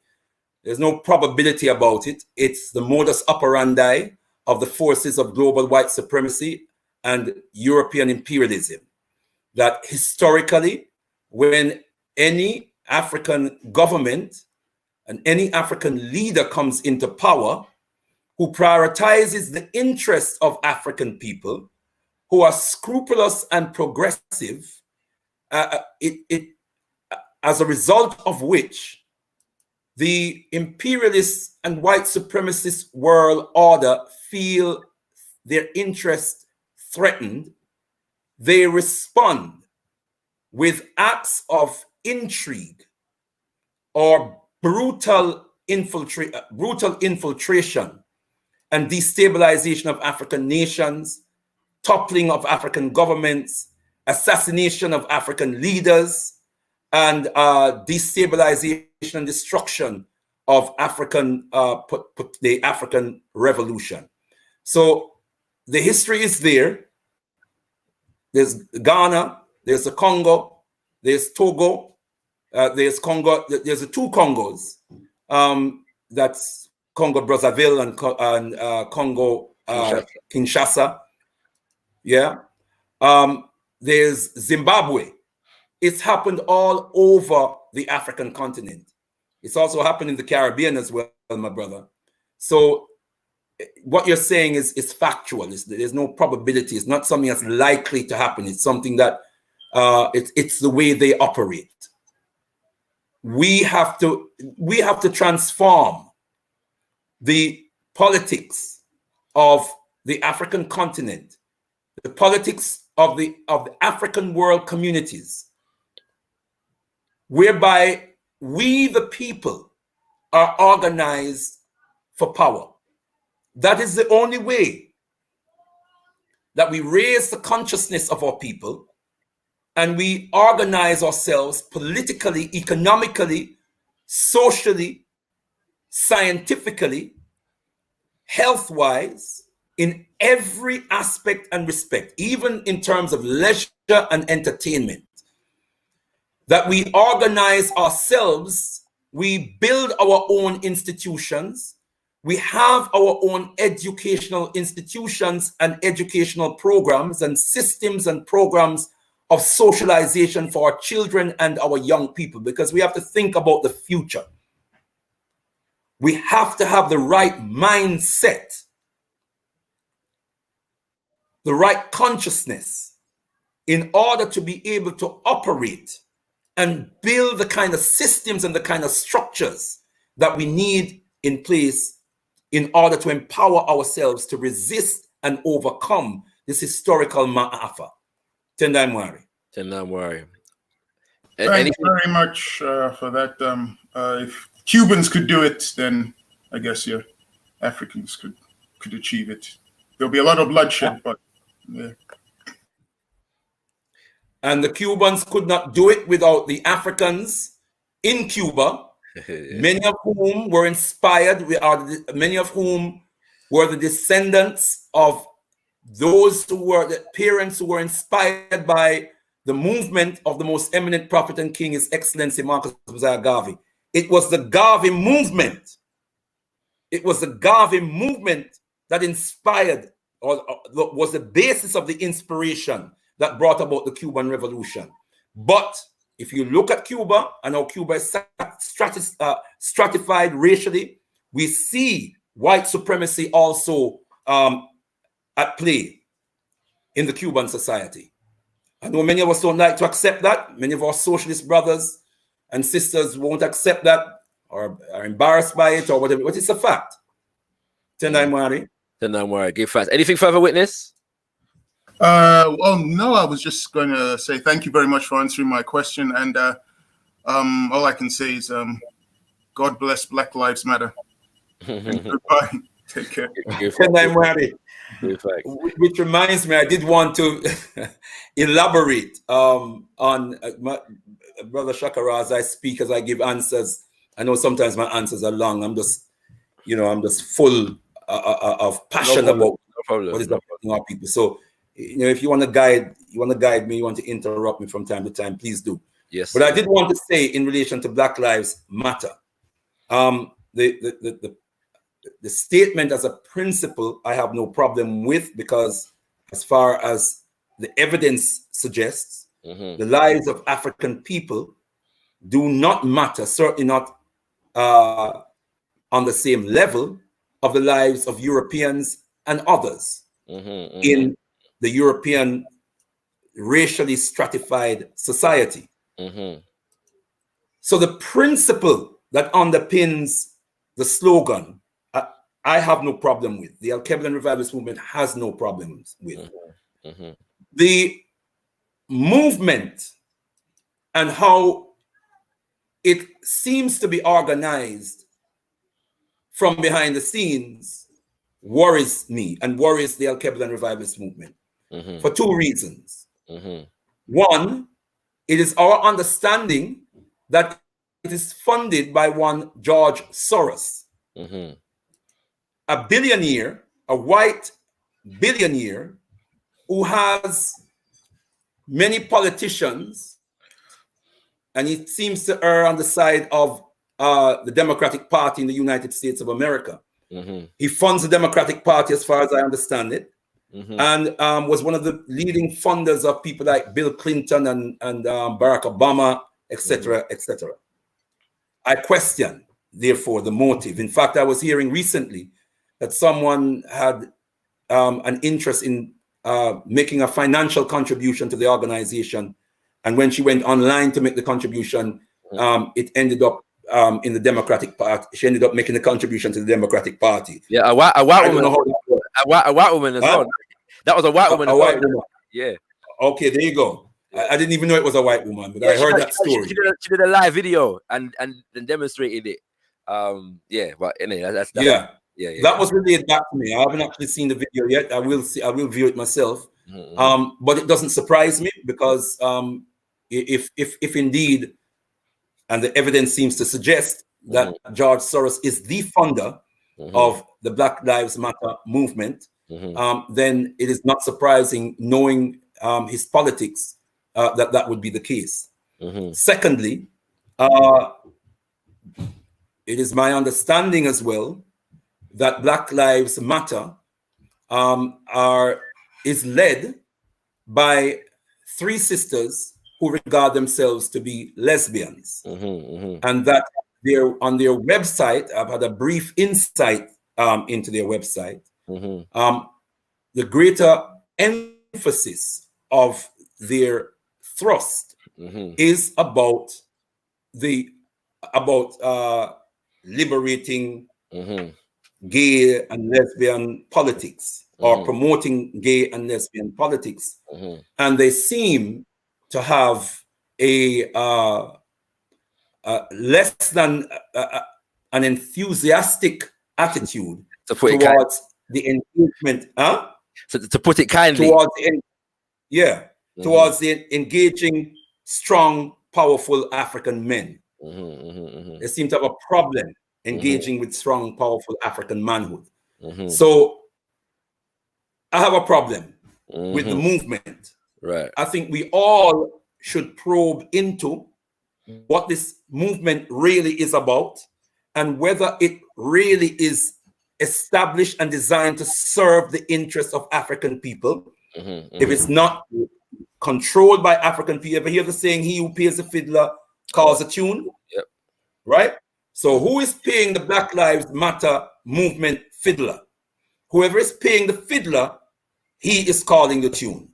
Yes, on that note, I do want to highlight a video from my can I just say very quickly, I should crown the point I made about lesbian, gay and lesbian. And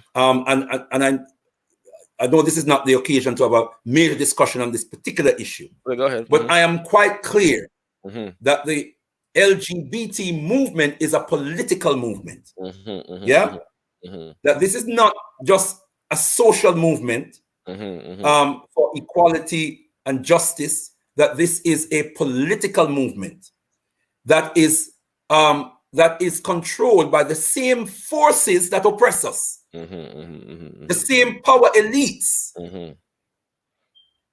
that oppress us are the same power elites who are driving the LGBT agenda. Tendai Mwari. What does that tell us? Indeed. We have a question here from brother M.A. Brown. He says, question, infiltrators come in all shades. In fact, infiltrators or agents may not know that they are that. Are uprisings more or less effective when you have non-black people walking beside us? Lord of mercy. M.A. Brown always comes with them kind of questions there, you know. Brother Leader, I don't know if you've seen the demographics of the recent marches and protests, but there's been a significant upsurge in the number of non-Africans present in allyship, with us in these marches and demonstrations. So I think that's the context for the question.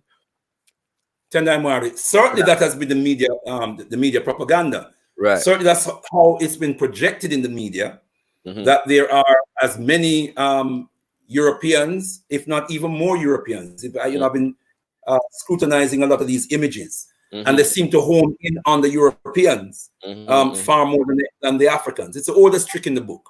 Yes. Obviously, they want to give a certain image to the world. Yes. We have to be very, very careful about that. That's why, can't emphasize enough the importance of us being united and organized and relying on our own agency and our own resources, so that we have our own media people on the ground, our own cameramen and women, our own journalists, our own investigative journalists on the ground, collecting these images and putting together reports and documentaries to inform our people. I have no doubt that the overwhelming majority of people on these marches and these demonstrations are African people. Right. We're feeling it the most, right?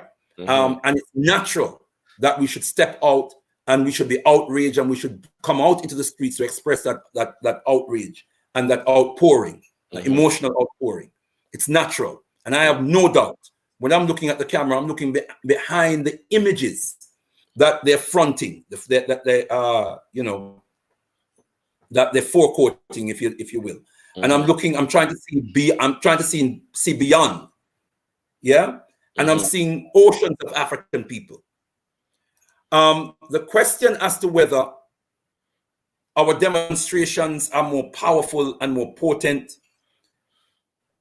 when there are no Europeans or less Europeans among us. You've heard the saying, too black, too strong. Yeah? Why do you think that they want to project this as more interracial than it probably actually is? Yeah? My point here is, and in fact, let me let me say this. I have actually seen protests and demonstrations, and you can go on YouTube, and if you do enough scouting on YouTube, you will find demonstrations where the leaders of the demonstration, in one case, it was a sister minister, a sister who was a Christian minister, who asked the non-Africans to please go move back to the periphery and allow the Africans to take the center. Right. Yeah, I've seen demonstrations like that. Yeah, and I remember that the Black People's Day of Action, the first Black People's Day of Action in 1981, that a similar configuration was announced on the day, right? The Europeans were asked to go to the back of the march and the Africans to take center stage. And I think those kind of configurations are very, very important. Right. Okay? Right. We have to be at the center. We have to be in control. Right. And the images that we send out to the world and to our people must clearly demonstrate that we are in control. We are at the center. This is primarily our hurt, our pain, and we will determine how we move forward. We will determine how we express that hurt and pain. Because Europeans, because of the relationship, the plantation complex is still alive. Because of the relationship historically we've had with Europeans, they naturally assume supremacy over us. They have a very condescending relationship to us. So even in, in so-called struggle, they assume that they have more intelligence than us, and they want to dictate the terms. They want to take over the agenda. That's happened time and time again throughout history.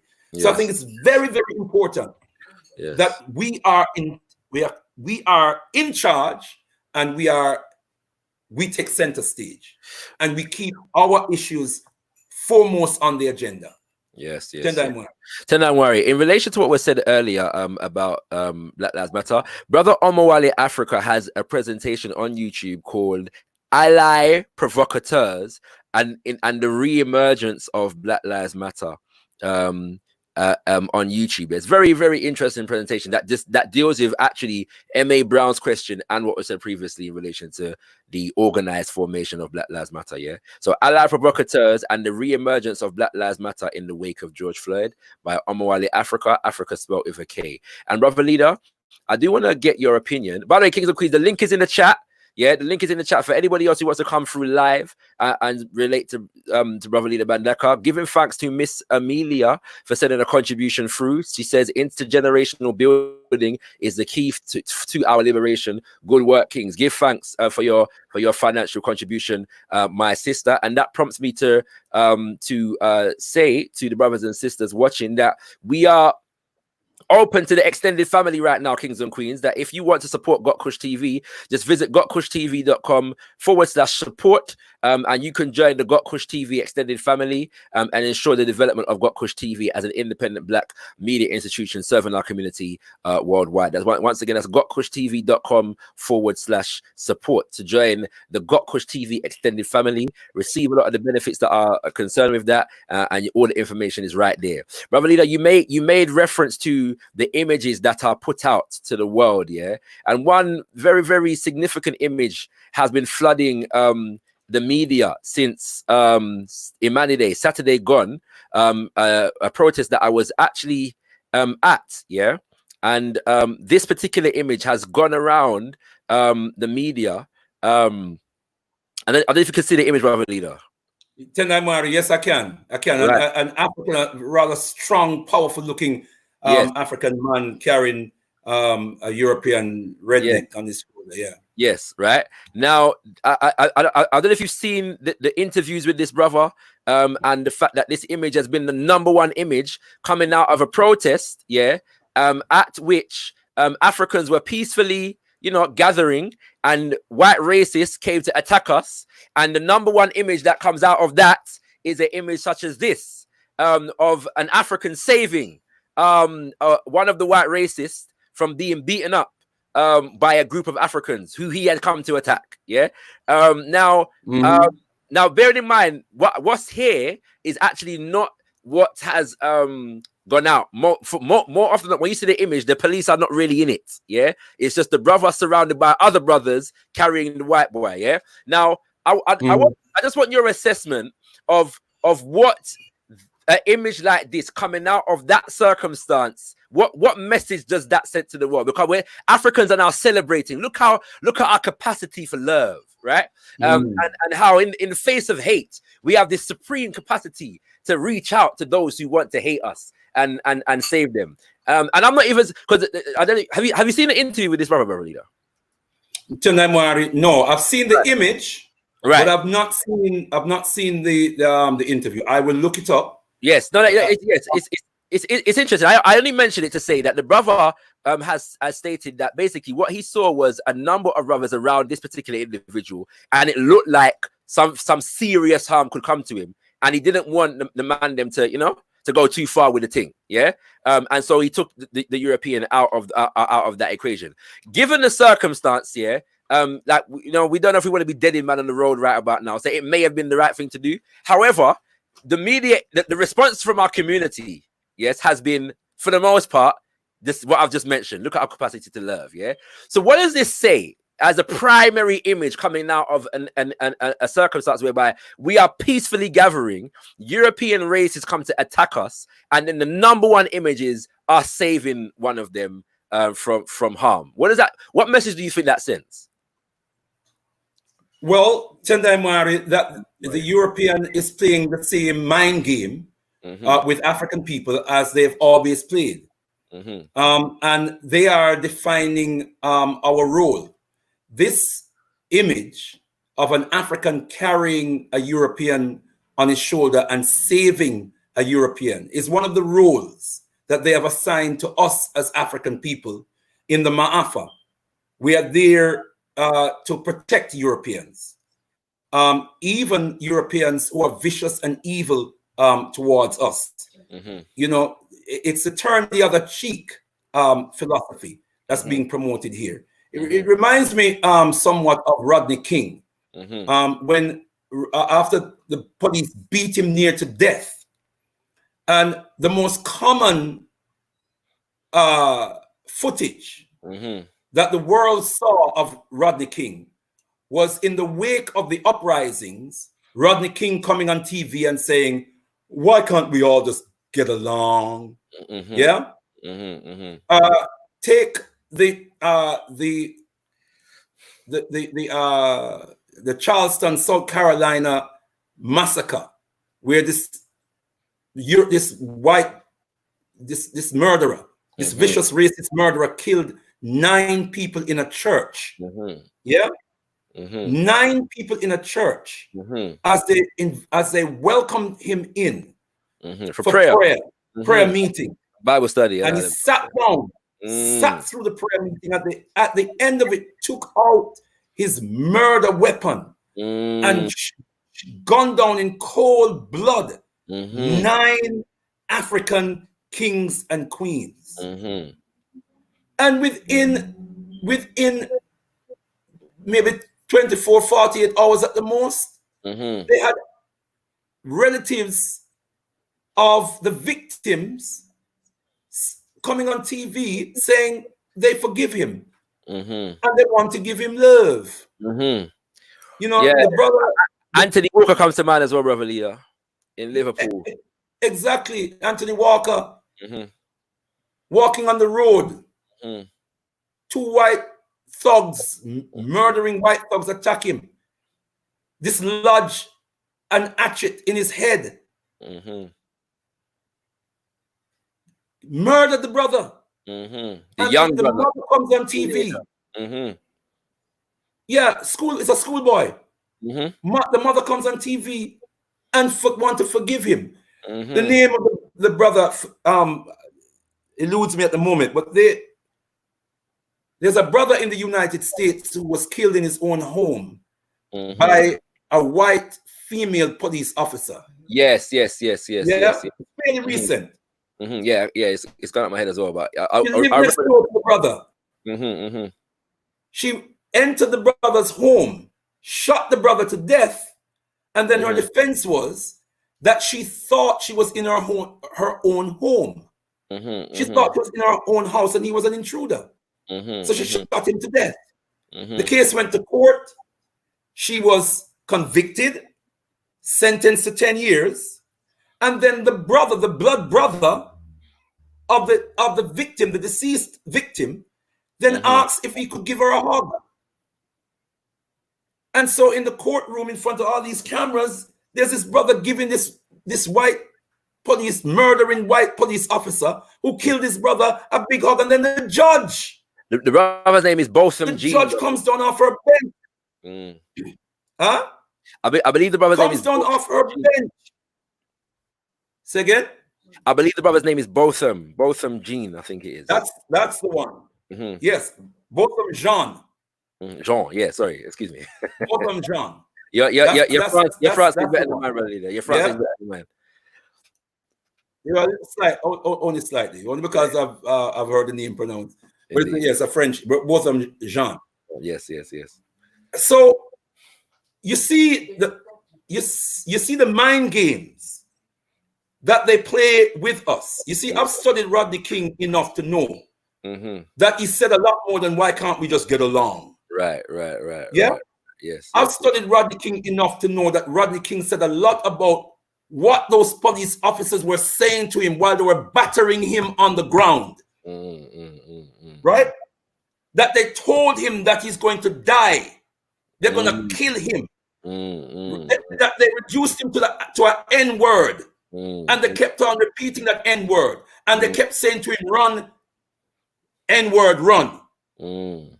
They kept on saying that to him because they wanted to shoot him down. And he said at one time the licks it was overbearing. He got up to run and he couldn't run. He did not know his leg was broken. He's told the story. But they never show the story. All they show of our brother is why can't we all get along? They're playing mind games with us. They're trying to pacify us. They're trying to neutralize us. That's a way of neutralizing us. During slavery, in spite of all the cruelty and the wickedness that they did to us, we were still expected to look after them and care for them. African women were breastfeeding, even as they would snatch African babies from their African mothers. They would give white babies to African mothers to breastfeed. And that African mother would breastfeed that white baby with love and affection. Yes, right. You see the games that they're playing with us, with our mind. Yes. And we fall for it. Yes. We fall for it because we're still trying to prove to Europeans that we are human. Yes. We're still trying to prove to them that we're not these vicious savages that they say we are. And sometimes you wonder if it wouldn't be more in our interest if we let them believe that. Yes, sir. Serious thing, right? You understand what I'm saying? Yes, sir. You know? But they know what they're doing. That's to pacify us. Yes. That's to neutralize us. Yeah. Yes, brother leader. Brother leader, I do want to put a final call out. If nobody comes through in the next 5 minutes, if you want to ask a question, add to anything or interact with brother leader Mbandaka, feel free to do so. If nobody comes through in the next 5 minutes, then we're going to wrap up the show. Yeah. Now, brother leader. Yes. In relation to, because there's been a lot of talk coming out of events on Saturday. Yeah. We're going to lose this image. Oh yeah, we can do. Sorry, excuse me. Yeah, indeed. I agree.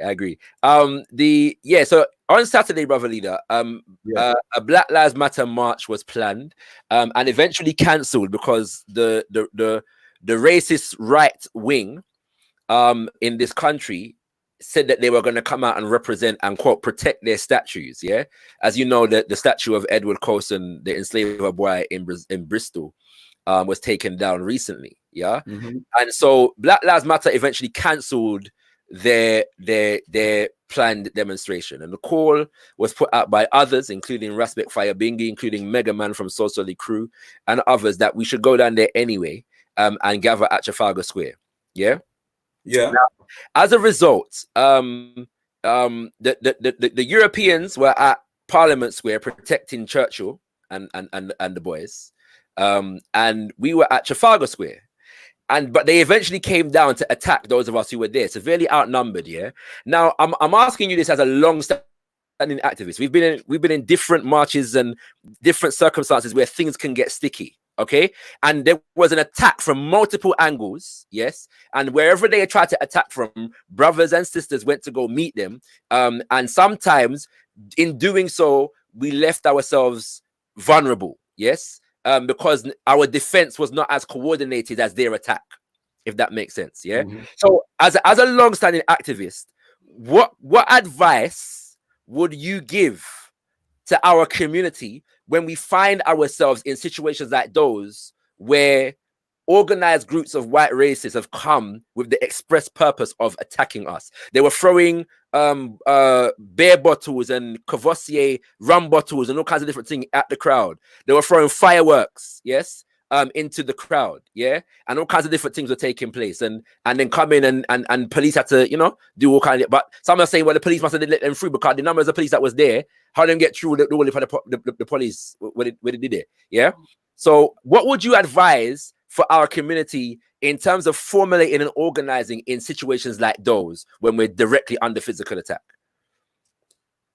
Well, Tanai Mwari, let me say first of all that historically, as a matter of historical fact, yes, there's plenty of evidence, yes, that in these circumstances, the police or elements therein are often working in sympathy with their kith and kin, their racial kith and kin.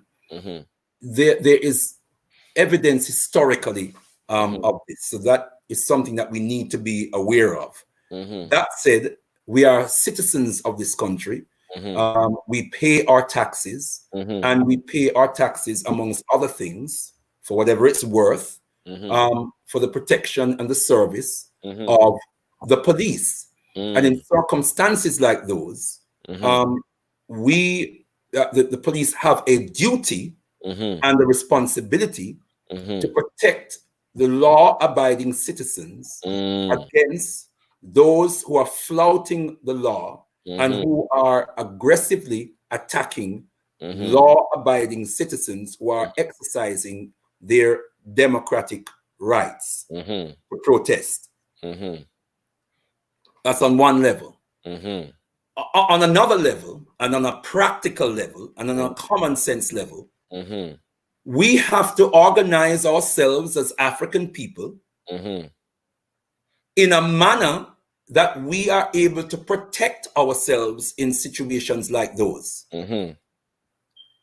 So if you look at the Nation of Islam model, especially in the United States of America, they historically train young cadre as a security and a potential paramilitary force. We have to be doing the same in our community. Yes, yes, yes.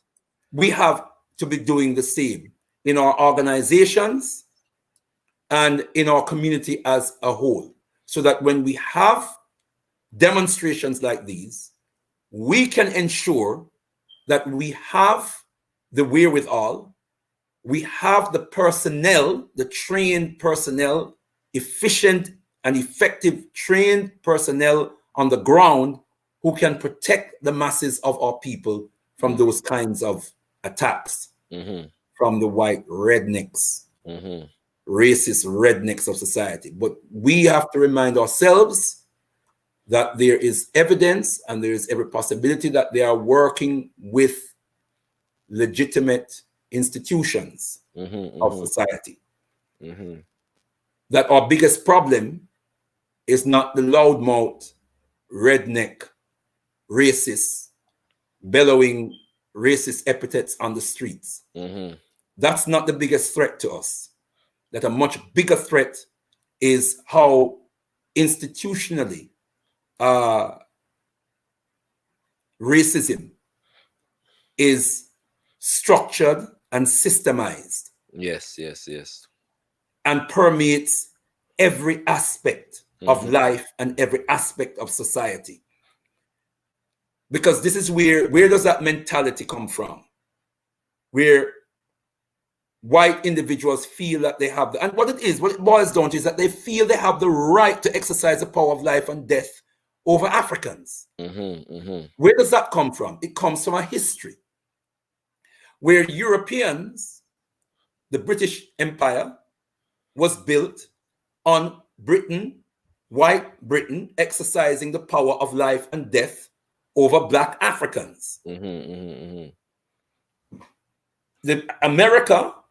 United States of America was built on white British descendants who call themselves Americans, exercising the power of life and death over Africans and the indigenous people of America. Yeah, this is what, and this is where that mentality comes from. It's a prevailing mentality. It's etched in the psyche, right? In the DNA, the psychological DNA of the people and the culture. And it permeates every institution of the society. That's why racism will not go away.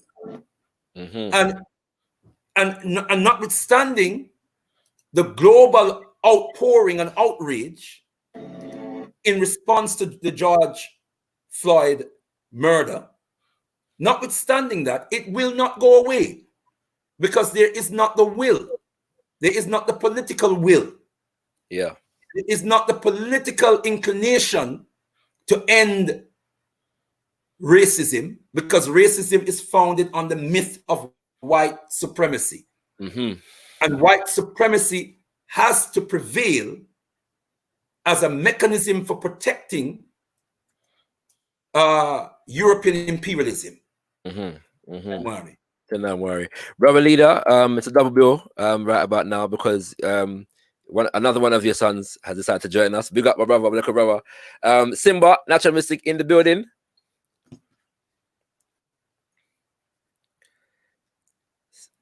Simba, you're live. Can I be heard? Can you hear me? Yeah, you can. We can hear you now. We can hear you now. Don't worry. Blessings. As usual, when such important discussions like this are taking place, the devil will send their troops to come and infiltrate. So in the chat right now, you can see the devils in there doing their best to infiltrate. I've just realized how did the thing go from Yassa to Nessa? Yeah. You know, devils always send their troops. Yes. To infiltrate. So yeah, pick up the devils in the chat. Do your thing. So can I clarify? Obviously, somebody's been listening from another platform, and they sent their minions onto gotkushTV to try and aggress and harass Brother Leader and the rest of us. The term 14 is a white racist number about the saving of the white race, and they're entitled to do so, but yeah, they tend to do so in relation to aggressing African people for some reason. But yeah, go ahead, Natural. The white race don't need saving. Yeah, they have amassed enough power, and since they're listening, let us remind them of something that they already know, that they have amassed enough power over the last 500 years to ensure that they have the longest life expectancy of all people on the planet, that they have the greatest wealth and opulence on the planet, that they have the most power on the planet. So they don't need saving. They don't need saving. You know, white imperialism dominates the world. So, you know, congratulations to you all. And, you know, that might be sufficient. That might be sufficient food for your mind, and you might want to just absent yourself on that. Indeed, indeed. I do want to say to not to cut you, Natural Mystic, but for those who want to see what really happened on Saturday, please check out Gotkush video sorry, our video on that subject by that same title, What Really Happened, and you will see exactly what went down on Saturday when these individuals came to attack I. Go ahead, Natural Mystic. Yeah, Tinanwai. Just kick off. I'm gonna ask a question, but I just want to kick off with obviously with what's taking place at the moment. And if you notice that us as Black people, African people, when you look at just the whole lockdown situation, I don't know if you know, brother leader, about the Zoom, where a lot of Zooms were being infiltrated. This is before George Floyd, mind you. This is before everything went viral with all these killings. There was a lot of racist white people infiltrating people's lives, not for anything political, just people's parties, people's meetings, and white people just infiltrating, typing the word nigger and one whole heap of different something. Now, you don't hear of any Black people jumping onto any white people's lives, starting any racial remarks about anything. You know, you don't see or hear of Black people going into European circles just to be racist. So clearly, these white people have a clinical issue, a psychological problem, that even when Black people are in spaces where we're not even doing anything political, the fact that Black people are interacting becomes a problem for them. So yeah, you know, the Prophet Malcolm X and the great Khalid Muhammad has a particular term that they use to describe these white folks. I'm not going to use it right now on the platform, but you know what term I'm talking about. But yeah, just in the to speak about what's happening in the immediate regarding Black, well, people that know me know my views on Black Lives Matter. And can I just say something very quickly, Brother Natural Mystic, before you go any further? Mm-hmm. Yeah? Yeah. Yeah, I just want to say that, as I said earlier on in the interview, that the relationship between Africans and Europeans in the present time is defined by the Ma'afa, the 500 years of the destruction of African humanity, the abuse and the destruction of African humanity by European invaders, European conquerors, European enslavers, European colonizers, European neo-colonizers, and European globalists in the present time. And one of the symptoms of the plantation complex is the interaction between the African and the European, where the African presumes supremacy, where the European presumes supremacy, and the African presumes or assumes inferiority. Yeah. One of the symptoms of that is the right of Europeans to invade African spaces. During slavery on the plantation, they have the right, they exercise the right, and they have the power to do so. Yeah. To enter our quarters anytime day or night. Yes. Yeah. Yes. Take our wives. Yes. Yes. Abuse them. Sometimes they gave us the pleasure of observing it. These are facts of history.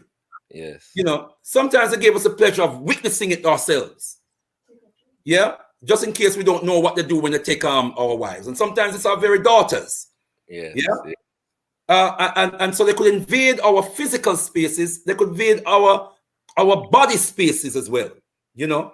And so they still have that mentality. You know, they want to be in our organizations. They want to be in our meet. They're obsessed with what the Africans are saying and what the Africans are doing, because they know that the natural response is to resist. And they want to know what form the resistance may take so that they can crush it. You know, they're obsessed with Africans speaking among ourselves. Yes. They can't help it. Well, I'm gonna put out this last chance for any Africans who want to join the conversation. I'm sharing the link one more time. Cause we're not cater for no wire on here. But yeah, obviously, I don't know who sent you all.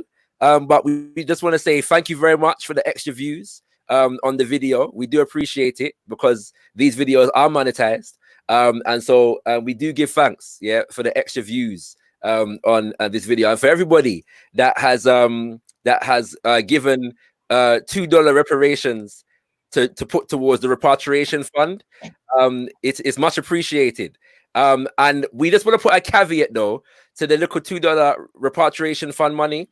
We'd like for you all to start a campaign to repatriate your brothers and sisters from South Africa and Zimbabwe and Kenya. Yeah, start a campaign. Yeah, to bring more.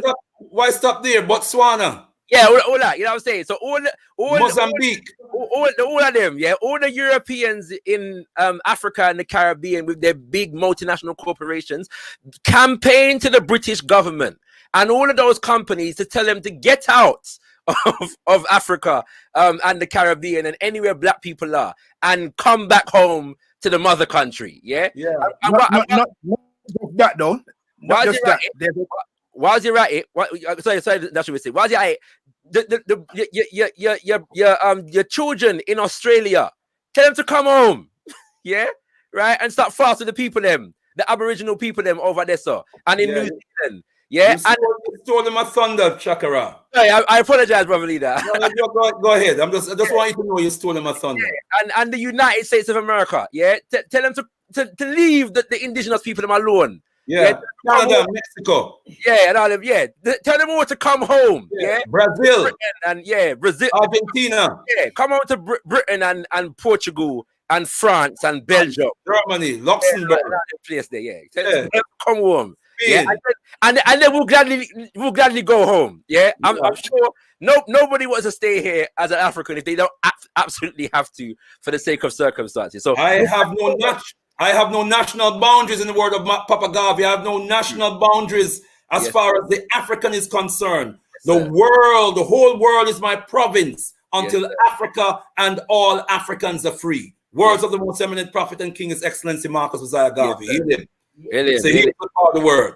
So yeah, once to come out to the people of our place and other people's places, we're good. I'm not letting leave us alone.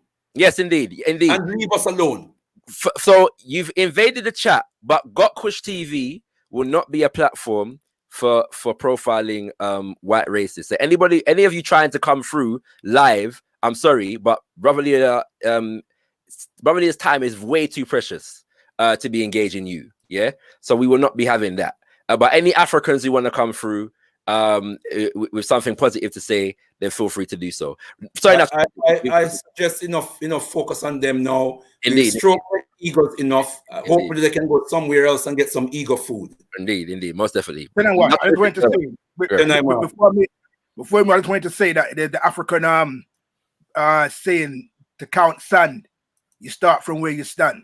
And there's a devil in this country that they call the Queen, who's wearing a lot of material and a lot of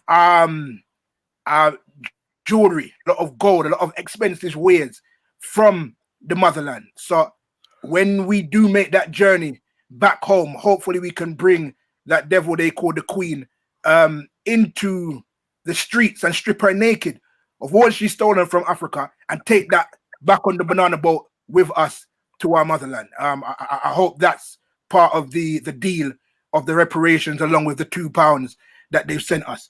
But yeah, I just want to say regarding the whole Black Lives Matter, I think it's important. Start with the question. Umar Johnson, who has been a community activist for many years, whatever differences you have with his politics, he's a very active Pan-Africanist in the community. Now, at every juncture of what he's tried to do, people dragged his name through the street. People have questioned his authenticity in the field that he proclaims to be qualified in. He's had certain projects and people have questioned the validity of such projects at every juncture. And, certain things where he's proved himself to be qualified, and even still people still question every juncture what he's trying to do. Now, I read something that the other day that said that Black Lives Matter have raised probably in the last 5 years they've been in existence, or 6 years possibly. They've raised nearly $300 million. Nobody seems to question where that money has gone. We haven't seen the fruits of such extraordinary money. We haven't seen, but nobody seems to question where it's going. Nobody seems to question the validity of the Black Lives Matter movement and what their role is in our community. Now, every Pan-African organization, every nationalist organization goes through this stringent scrutiny. I wonder why Black Lives Matter have not. Also, that's a question that I would like probably to answer. But also, just to say the picture, when I first saw the picture of the brother holding the white boy, I was livid. And then I sat there and I thought, there's Khalid Muhammad and also Louis Farrakhan. Probably they may know of somebody before who's made this statement, but they both got speeches where they say that white people are afraid that if black people get a sense of power and self-determination, we will do to them what they have done to us for 400 years. But the Most High didn't make us like that. We don't have that in us to treat those people the way that they have treated us. So then I thought maybe that picture is a semblance of that. But when I heard the brother speak, it kind of irated me further to the point that none of these devils have any, like, I thought back to George Floyd, and this man, this devil sat or kneeled in his neck for 8 minutes and 46 seconds with his hands in his pocket. At no point did anybody that was standing around look and say, listen, that's enough, you know, that you need to ease up. Our humanity wasn't important to them. There was no picture of a white police officer picking up George Floyd off the floor and flinging him over his shoulder and getting him and trying to resuscitate him. Nothing at all. It was accepted that this black man is under the knee of this white man, and that's where he deserves to be. So, in one sense, I understand why the brother did what he did, because they're going to say, well, we didn't want any... But we're the only people who go to war with the intention of trying to save our enemy. Now, I find it interesting that we never had no major casualties at the march. And it proved to me that these white folks, they fear. Because if that's what we can do when we're totally disorganized, imagine what we can achieve as an organized unit going down there. Lastly, what I would say is this, that the importance, and it's exhausting amongst my peers, because when you're on a lonely road in the scene that I'm in, trying to push a particular agenda, and it's held against you, and then things like this happen, and everybody pretends that they're an erudite scholar on what's happening in the black community, and you see things like what Brother Shakara said earlier, people holding up signs saying, we are not our ancestors, we will F you up. And I'm saying that these people know the history, and that this is what is dangerous, that we're sending our young people to university, we're sending our young people out there on social media to be politicized, and they are going out there and basically undoing all the great work that has been done before, because the notion of white supremacy is not just to control black bodies and black culture, it's to control black people from every angle, which includes the revolution. White people have to be at the forefront of any African black revolution that takes place. They have to be at the forefront to ensure that it doesn't go anywhere. Now, we look at slavery. We fought against slavery, and we thought we made some headways, which we did, and they gave us colonialism. If what we got after slavery was that great, why did we have to fight against colonialism? And then we got independence. if in what we got through independence was so great, why are we still fighting now when we've been given independence? So clearly something's missing, and we cannot necessarily blame our ancestors for that. We haven't continued where they've left off. So I think today's discussion is extremely important. I think it's not a discussion that can take place just once on this platform. I think it's a discussion that needs to take place in the public on other platforms. When white people want to push an agenda, they will have the same discussion 50 times in one day on different platforms. And I think we need to do the same. So I think this is a discussion that needs to happen again very soon on different platforms, just so the agenda can be pushed. Because some of what was said today, some of the history and the context that Brother Leader was able to give today is highly important. And I believe that at a time when our young people are politicized, and there are many of them who are not in the system, but are being politicized in the wrong way, they're still on the periphery, where if they hear the right message right now, they'll be on board and they'll be on side. You know, we have to accept that some of the more intellectual and political ones, they're gone. They're on the Black Lives Matter thing. And to tell them that Black Lives Matter is an LGBT organization where you cannot hold a leadership position unless you are a part of the LGBT community. And I'm trying to confirm this, but some sources are saying you cannot even be an official member if you are a so-called heterosexual black man or heterosexual black woman. I'm trying to confirm that, but there's a number of sources that say that you cannot even be an official member. We have to accept there are some African people, when they hear that, that's going to entice them more to support the Black Lives Matter organization. We have to understand that when we say that black men, heterosexual so-called black men, not being respected or being part of the future when it comes to Black Lives Matter, we have to accept that some of our people who are politicized, that's going to entice them to support Black Lives Matter even more. But there are some who haven't been to university, some who are not politicized, some who are just enraged by what's happening in the world, who are following the trend that's out there. And if we tap into them right now, we'd have them on our side. But I would like probably to answer, why do you think that the likes of Umar Johnson and other Pan-Africanist individuals or organizations are put under major scrutiny when it comes to anything to do with finances or financial, not even just that. If you say you're doing work with children, and if their child who's been getting in trouble for the last 6 years doesn't have a turnaround of great behavior in the first week, they say that you're not doing nothing for the child. And then, but an organization who was garnered over $300 million gets away scotch-free. I don't know if you have an answer to that. Tenamwari. Yeah, Tenamwari. First of all, in respect to a comment you made a little while back in relation to Umar Johnson's politics, I don't have a problem with Umar Johnson's politics at all. Most of, if not all of his political analysis, which comes from or couched in a nationalist Pan-Africanist framework. He's a professed Garveyite. He's well knowledgeable on Papa Garvey's teachings and ideology. And so in that sense, I have no problems with any of his political pronouncements. I think that Umar Johnson is a brilliant scholar and activist, a brilliant mind among our people.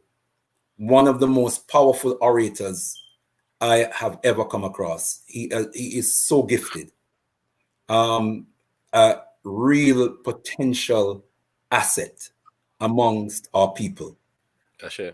Unfortunately, I don't think that Umar Johnson is always his own best friend. I think he has made some errors, and some of those errors are born out into the public, and because of that, I think it has created some difficulties amongst many activists who would otherwise want to firmly stand with him or even stand behind him from feeling able to do so with absolute confidence. Yeah.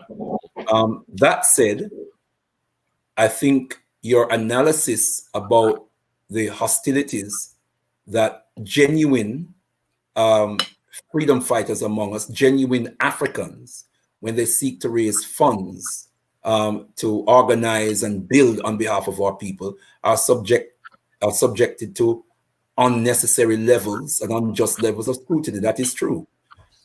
You know, and then you have elements among us who are in the pocket of the state, who will be in receipt of large sums of money, ostensibly to serve the interests of our people, and are not accountable to our people. And yet no issue is made of that, simply because they are serving the people who run the media that has the capacity to expose or not an African person. So I think that's what's going on here, and that's why we need as a people to be organized, to organize ourselves in our communities, to be organized politically, to have our own system of government, as Papa Garvey says we should do, and our own order of society. That spells nationhood. We need to organize for nationhood, creating our own institutions based on our own sources, are controlling and amassing or controlling our own sources of power, so that we can amass our own wealth and our own power in order to protect in order to develop and defend our own institutions to serve our own interests. That's what we need to be about. Can I just add to that, Tendai Mari? Can I just add to that the two main words that should be on the tip of our tongues as we respond to this vogue that we see? Racism has become vogue. Talking black has become vogue. People who, up until very recently, you could not engage them in a discussion on blackness or racism. And now, talking racism, talking black, yeah, fine. However we get them there, we want them there,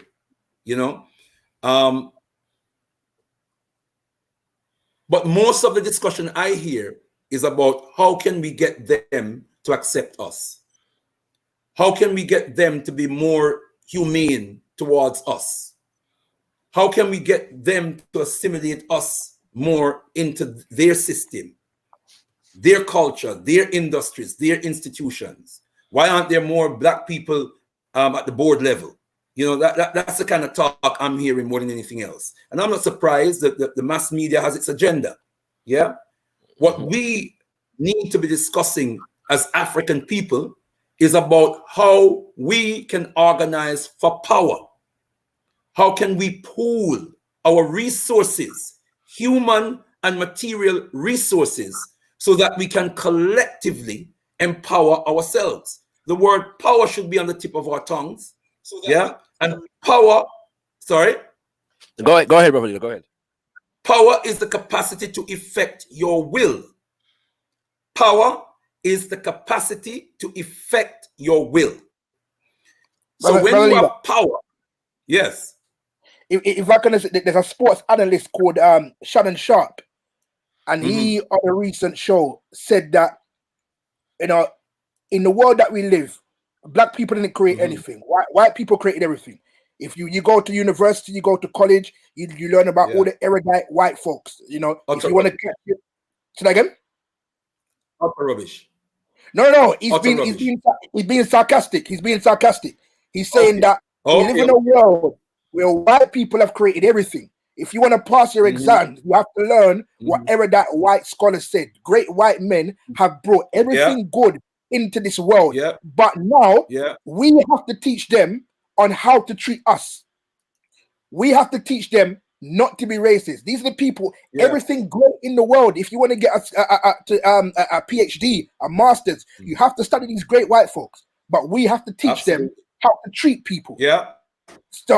and just quickly again, I always ask people when we talk about these boycotts of European businesses, I always ask, is the plan to boycott, bring them to their knees so we can all go and support them again next week?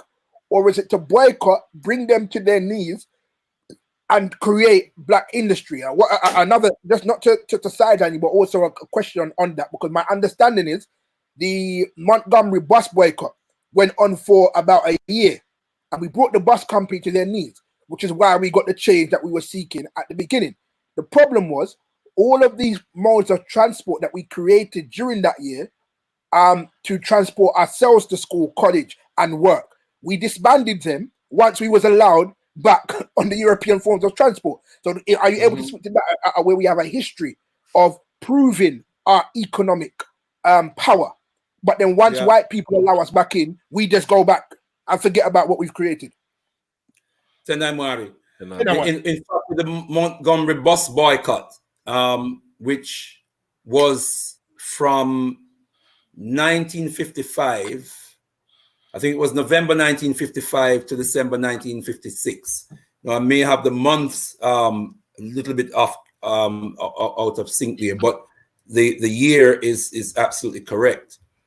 And I think it was 381 days that we boycotted in Montgomery. We boycotted the bus service in Montgomery, and it, at the end of which, it was an economic wreck.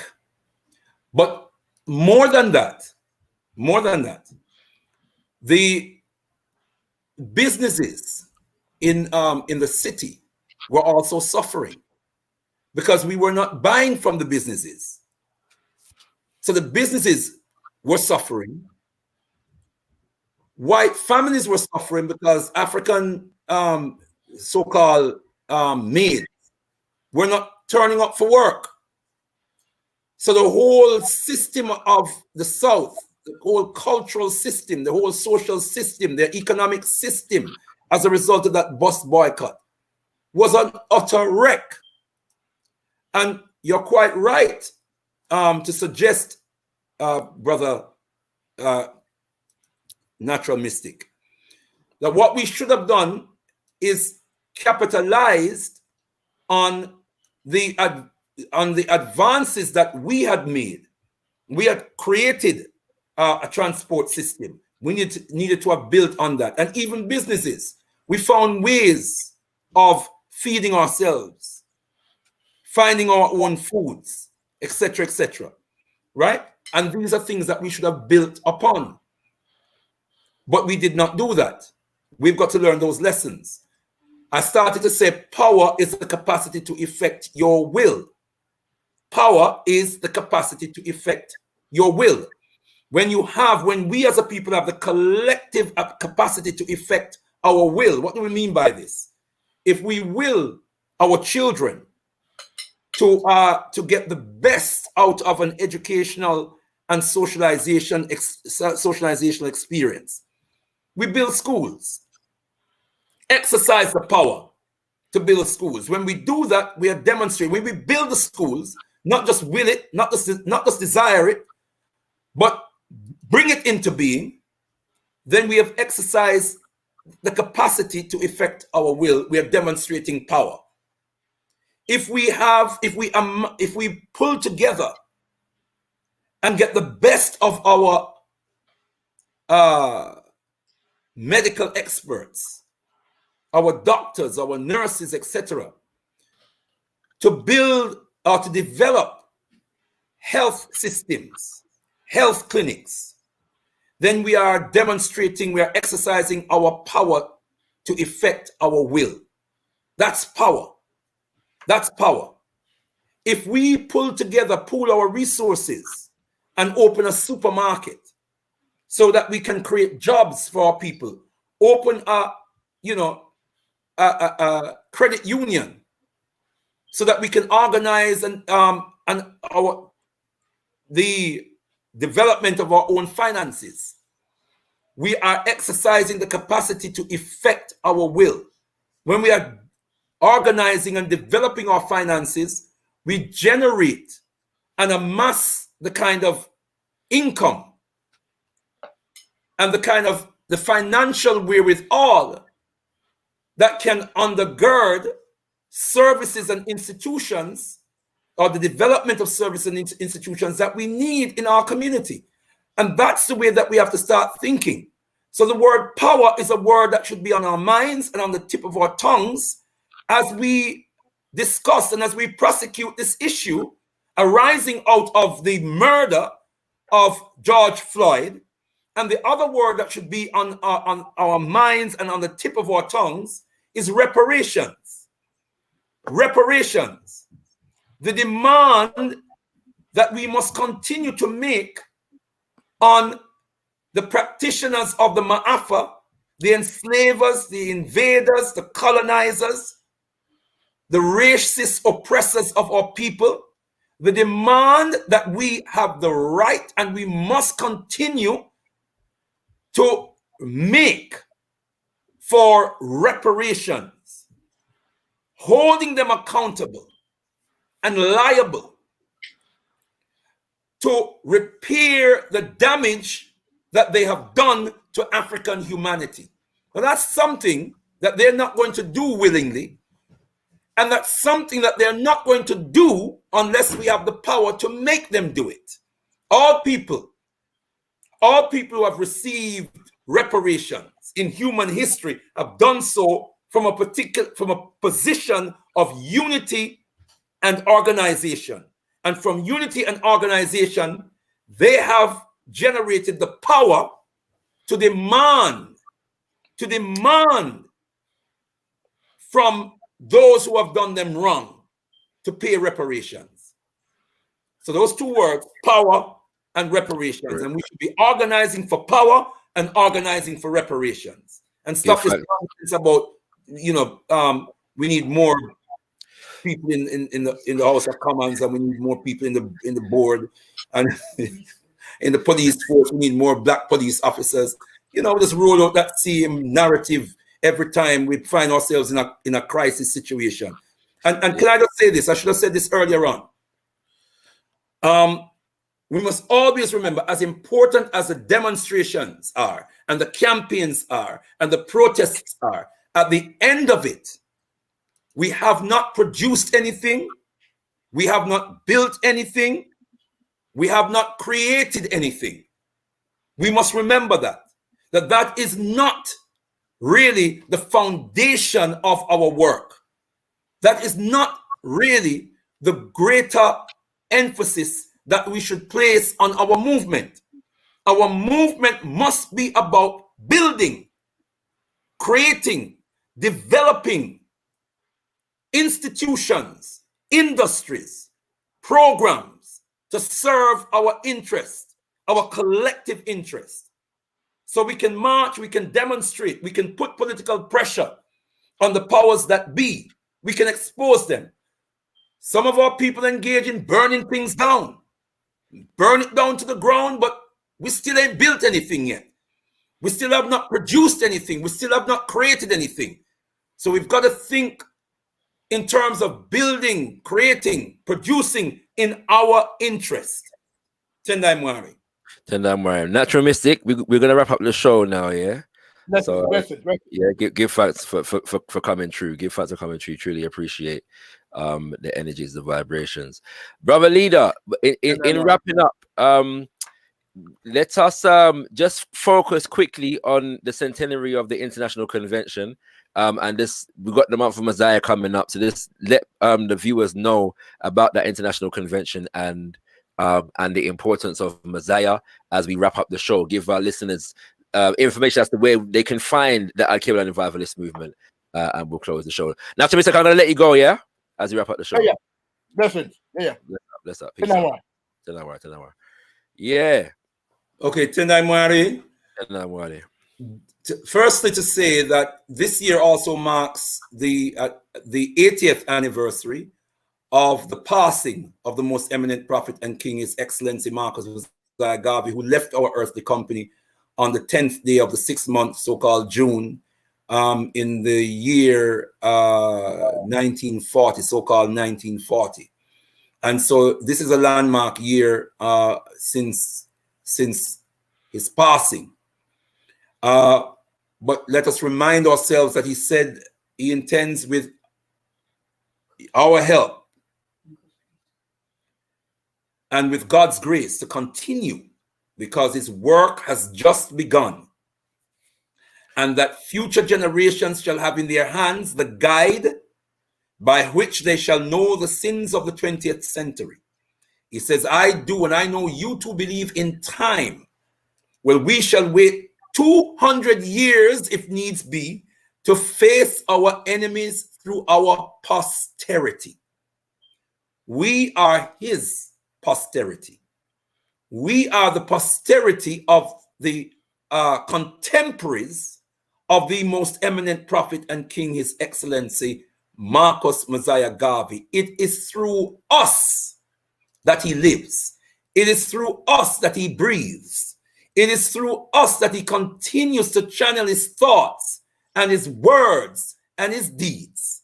So we have a responsibility to diligently study the words and the works and the deeds and the character of this great, powerful, magnificent prophet, that Mwarinya Kusika, God the Creator, the Omnipotent, sent among us to raise us up from the dungeon of the Ma'afa, white European oppression, Arab European oppression. Lift us up so that we can rediscover who we really are, be who we really are, create and produce for ourselves, elevate African humanity. This is what we need to do. And we, in the works and the life of Papa Garvey, therein lies the black print. Not the blueprint, the black print, the template for our liberation. Therein lies the template for our liberation. This is why the Alkebu-Lan Revivalist movement, every year, let me say, this is why we adhere to the ideology and the philosophy of the most eminent prophet and king, His Excellency Marcus Garvey, and his spirit and mission child, the eminent prophet and king, Papa Omowale Malcolm X. And if we study their legacy, study their works, we see it was defined by what they built and what they inspired the masses of African people to build, to do, to implement. The concrete productivity and creativity of their efforts is what defined a Marcus Garvey, is what defined a Papa Omowale Malcolm X. Not demonstrations and campaigns, which are important, which do have their places, but which should not define the liberation movement. So, in light of the importance, the existential importance and value of the legacy, hear what I said, the existential purpose and value of the legacy of the most eminent prophet and king, His Excellency Marcus Garvey. And for those who may not quite understand what I mean by existential, that in the legacy of the most eminent prophet and king is life-giving, life-sustaining. That without that black print, it is questionable whether we will sustain ourselves, our existence on this planet. We will be perpetually in an existential crisis whilst our people are dying, whilst Africa has the lowest life expectancy on the planet, even though we are the first people on the planet. And the people who have historically, before invasion, conquest, and enslavement, historically lived the longest. I hope brothers and sisters Appreciate that. So let me say, every year, during the 8th month of the year, which we have been taught to call August, from Augustus Caesar, celebrating another European genocidal maniac. In the Alkebu-Lan Revivalist movement, we no longer say August, we say Mosiah, giving it the name of the most eminent prophet and king, His Excellency Marcus Mosiah Garvey, who was born on the 17th day of the 8th month of the year. And every year, we in the Alkebu-Lan Revivalist movement celebrate for 31 days. We commemorate the life and the legacy of the most eminent prophet and king, His Excellency Marcus Mosiah Garvey. Look out for information about our observance for this year, the year 6260, so-called 2020. And let me say very quickly, beloved brothers and sisters, this year, as Brother Shakara has said, marks the centenary of the International Convention of the African People of the World. Then it was called the Negro People of the World. The International Convention of the African People of the World in 1920 was a massive, massive gathering of African people, 25,000 strong, which was unprecedented in 1920. That's right. They say that 25,000 people gathered in Madison Square Garden. 100,000 people line the streets of New York. 100,000 people followed the parade of the International Convention of the African People of the World. Can you imagine that, brothers and sisters?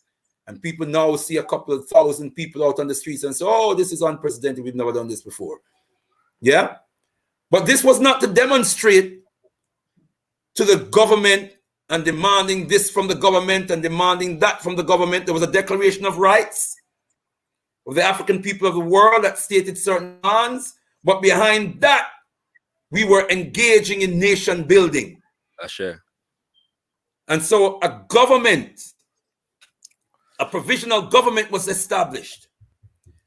A constitution of laws and bylaws was established. A constitution about how we are going to govern ourselves, brothers and sisters, was established. A flag, the red, the black, and the green, that was when the red, the black, and the green flag was designed and instituted and implemented as the flag of standards representing African nationhood. So this year marks the centenary of the flag, yeah, of the constitution, of the government in exile. An anthem, a national anthem, the universal Ethiopian anthem was also composed. Advance, advance to victory, the chorus goes. Let Africa be free. Advance to meet the foes with the might of the red, black, and green. That was the inspirational chorus that was sung to a crescendo in 1920. And it was all directed at African people. You don't have to worry about speaking to Europeans. Europeans are always studying us. So they'll hear us, don't worry. Those of us who want to make sure that Europeans hear us, we just need to speak to ourselves. The whole world became worried. Millions of dollars and pounds were spent to destroy Papa Garvey and his movement because it was so powerful. We need to build that movement again. And because we have the template, because we have the black print, we're in an even more powerful position today to build on the legacy of the most eminent prophet and king, His Excellency Marcus Mosiah Garvey. I know we need to close the program. I'm assuming that these will be my concluding words. I give thanks and praises to God Kush, to Brother Shakara for inviting me on to this program. I hope brothers and sisters feel suitably inspired, edified by what I have humbly been able to share with you this evening. I close with the words of the most eminent prophet and king, His Excellency Marcus Garvey, a man for whom I have a tremendous amount of love. And I want to share that love. I want to inspire Africans around the world. I want you to feel the power of that love, because I want you to study the man, his vision, and his plan. And I guarantee you, you will love him. You will rise, not fall, but rise in love with this man as much as I have risen in love with him. I want you to love this man. I want you to know this man, because in this man, beloved brothers and sisters, lies the answer. In his vision, in his legacy, in his work lies the answer, the black print for our liberation. Let me close in his words. Unite, organize now or perish.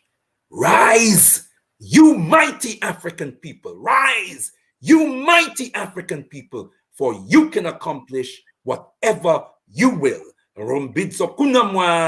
Africa, to the God of Africa be the glory. Tendai Mwari. Tendai Mwari, brother leader, giving thanks abundantly for joining us on gotkushTV. I'm getting a message from the man them, from my fellow co-directors at gotkushTV, and they're saying that we're going to need to do a part 2, brother leader, at some point. So do stay tuned for that. There's also an event coming. We got another event plan that your name is on the list for. So do stay tuned as we reach out to you for that. But I tell you, like I told brother Leo Mohammed last week, we do our activists and our leaders in our community no favors, brother leader. The platform is yours. And so, you know, in a sense, us inviting you is us giving thanks, yeah, and appreciating and profiling the work of our activists. Because in times like these, there's a lot going on, and many of the voices that have been consistent in our community are not being profiled in the way that they should. And that is the reason why we have gotkushTV. It's the reason why the most eminent prophet developed the Negro world and was developing a radio station, and all these things, kings and queens. So we give thanks to brother leader Mbandaka, not just because he's my father, and the Alkebu-Lan Revivalist movement, not just because I was born and raised in the Alkebu-Lan Revivalist movement, because these are activists and leaders who are doing the work.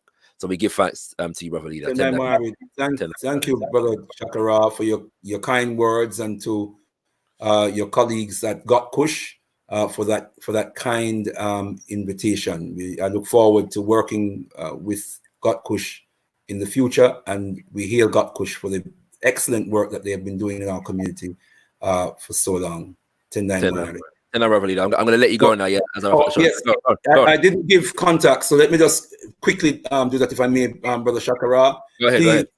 Call the Alkebu-Lan Revivalist. Our telephone number is 07908 814152. That's 07908 814152, and our website is alkebulan.org. Alkebulan, ALKEBULAN.org. Tendai Mwari. Tendai Mwari, brother leader. Tendai Mwari, giving thanks. All right, kings and queens, that was brother leader Mbandaka, spiritual leader of the Alkebu-Lan Revivalist movement. I do have a few things to wrap up with the show with, yeah?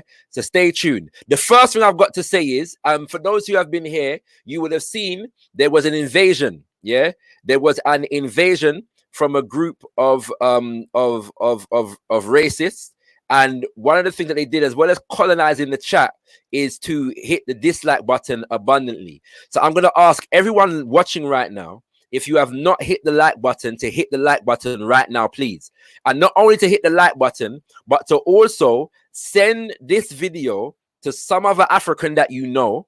Yes. Even if they don't watch it, ask them to watch it. But even if they don't watch it, just ask them to hit the like button. Yeah, in as far as algorithms and these kinds of things go on these platforms, these things matter. Yeah, black likes matter. Yeah, black likes on gotkushTV matter right about now. So like the video if you haven't liked it already, and send the video to somebody else, friend, family, rat, puss. Yeah, dog. Send it to all of them. Yeah, and tell them to like up this video. And make sure that we raise the number of the likes above the number of the dislikes. Yeah. Obviously there was infiltration and invasion of Guan. That's the nature of these people. We understand that. We want to make sure that is profiled. But you know, we give thanks for this institution called gotkushTV. It's a note that obviously what happened, that was another coordinated attack, kings and queens. They were listening somewhere else, and somebody has sent this video to somebody, a group of them, and they all came at the same time to infiltrate, invade, and to try and colonize up the session. We drew the line on letting them on the platform for reasons that I'm sure you will understand. All right, check out gotkushtv.com and subscribe to our mailing list to stay tuned for all information. We are going to be dropping an all-dayer. Yeah, a live all-dayer, Black Group Economics live all-dayer.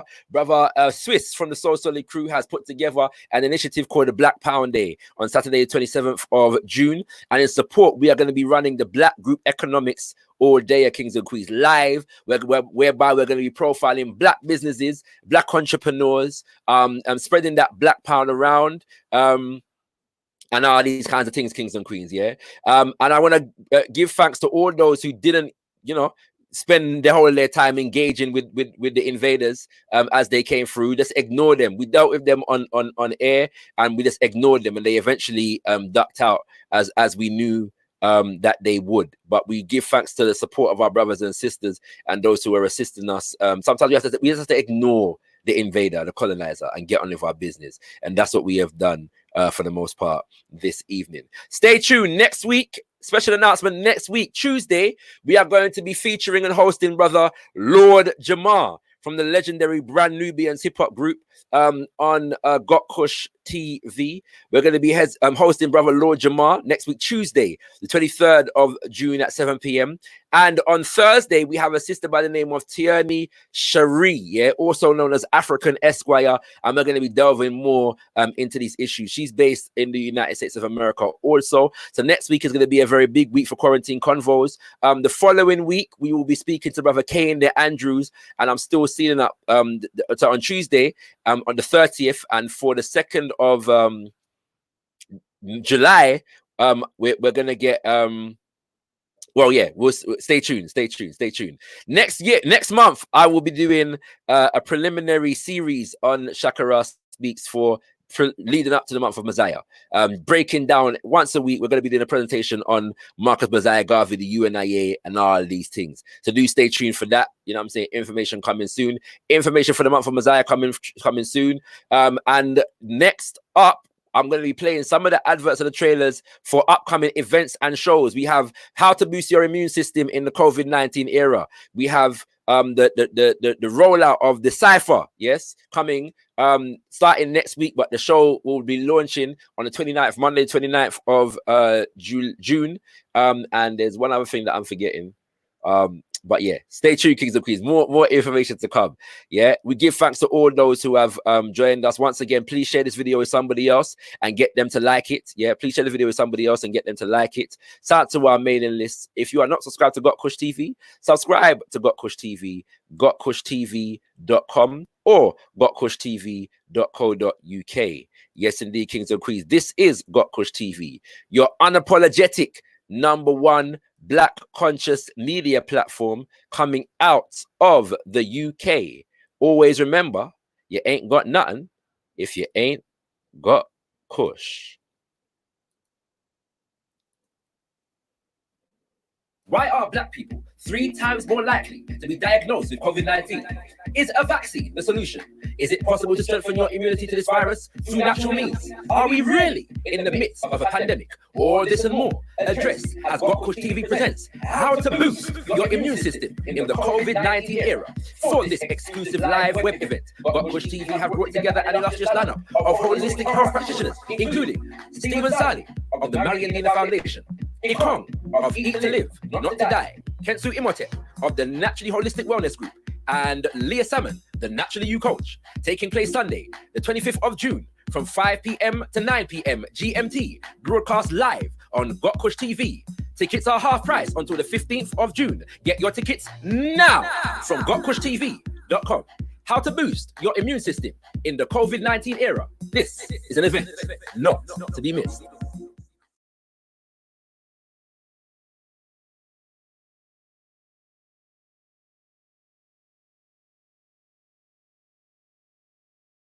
This is the cipher, and these are the Revivalists.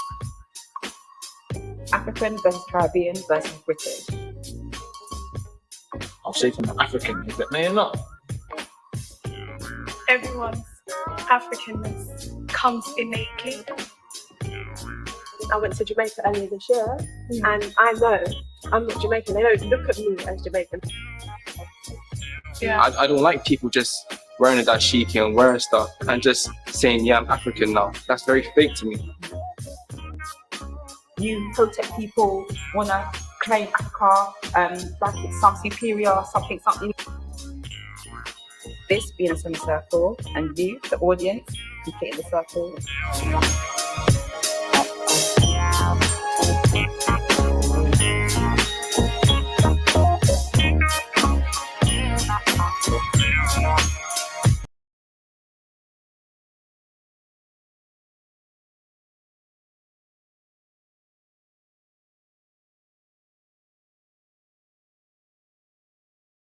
gotkushTV.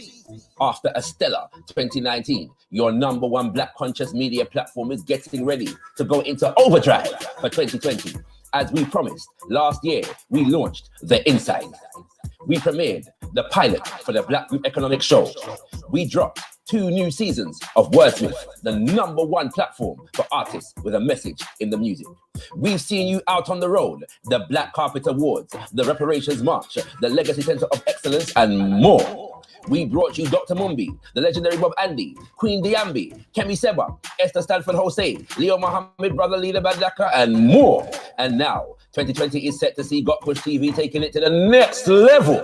First up, look out for the official launch of the gotkushTV website, your official portal for all things GKTV, including new shows, news, views, and reviews, soon to be serving you with advertising opportunities and the launch of the GKTV African market. gotkushtv.com will also be a global hub for all things black, conscious, and empowering from all over the black world. Black achievements, black excellence, education, health, positive black imagery, entrepreneurs, black brands, and charity work. All this and more can be found here at gotkushtv.com. Then there's the new show, The Cipher, the dynamic discussion and debate show. Health is Wealth, practical tips for living in wellness. Kush Communiversity, home of Black Warrior Scholarship. And UK Fire Entertainment, bringing you a slew of music videos for your listening and viewing pleasure.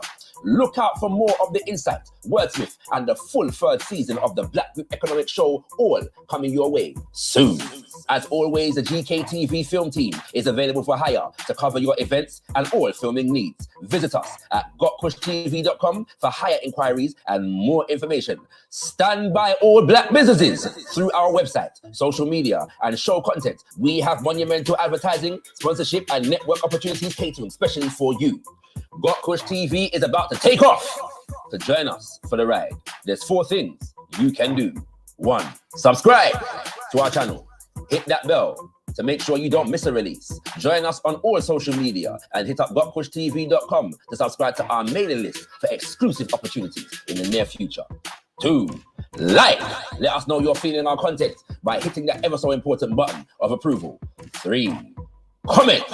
We want to hear your feedback on everything we're putting out, so make sure your presence is felt in the comment section. 4, Share.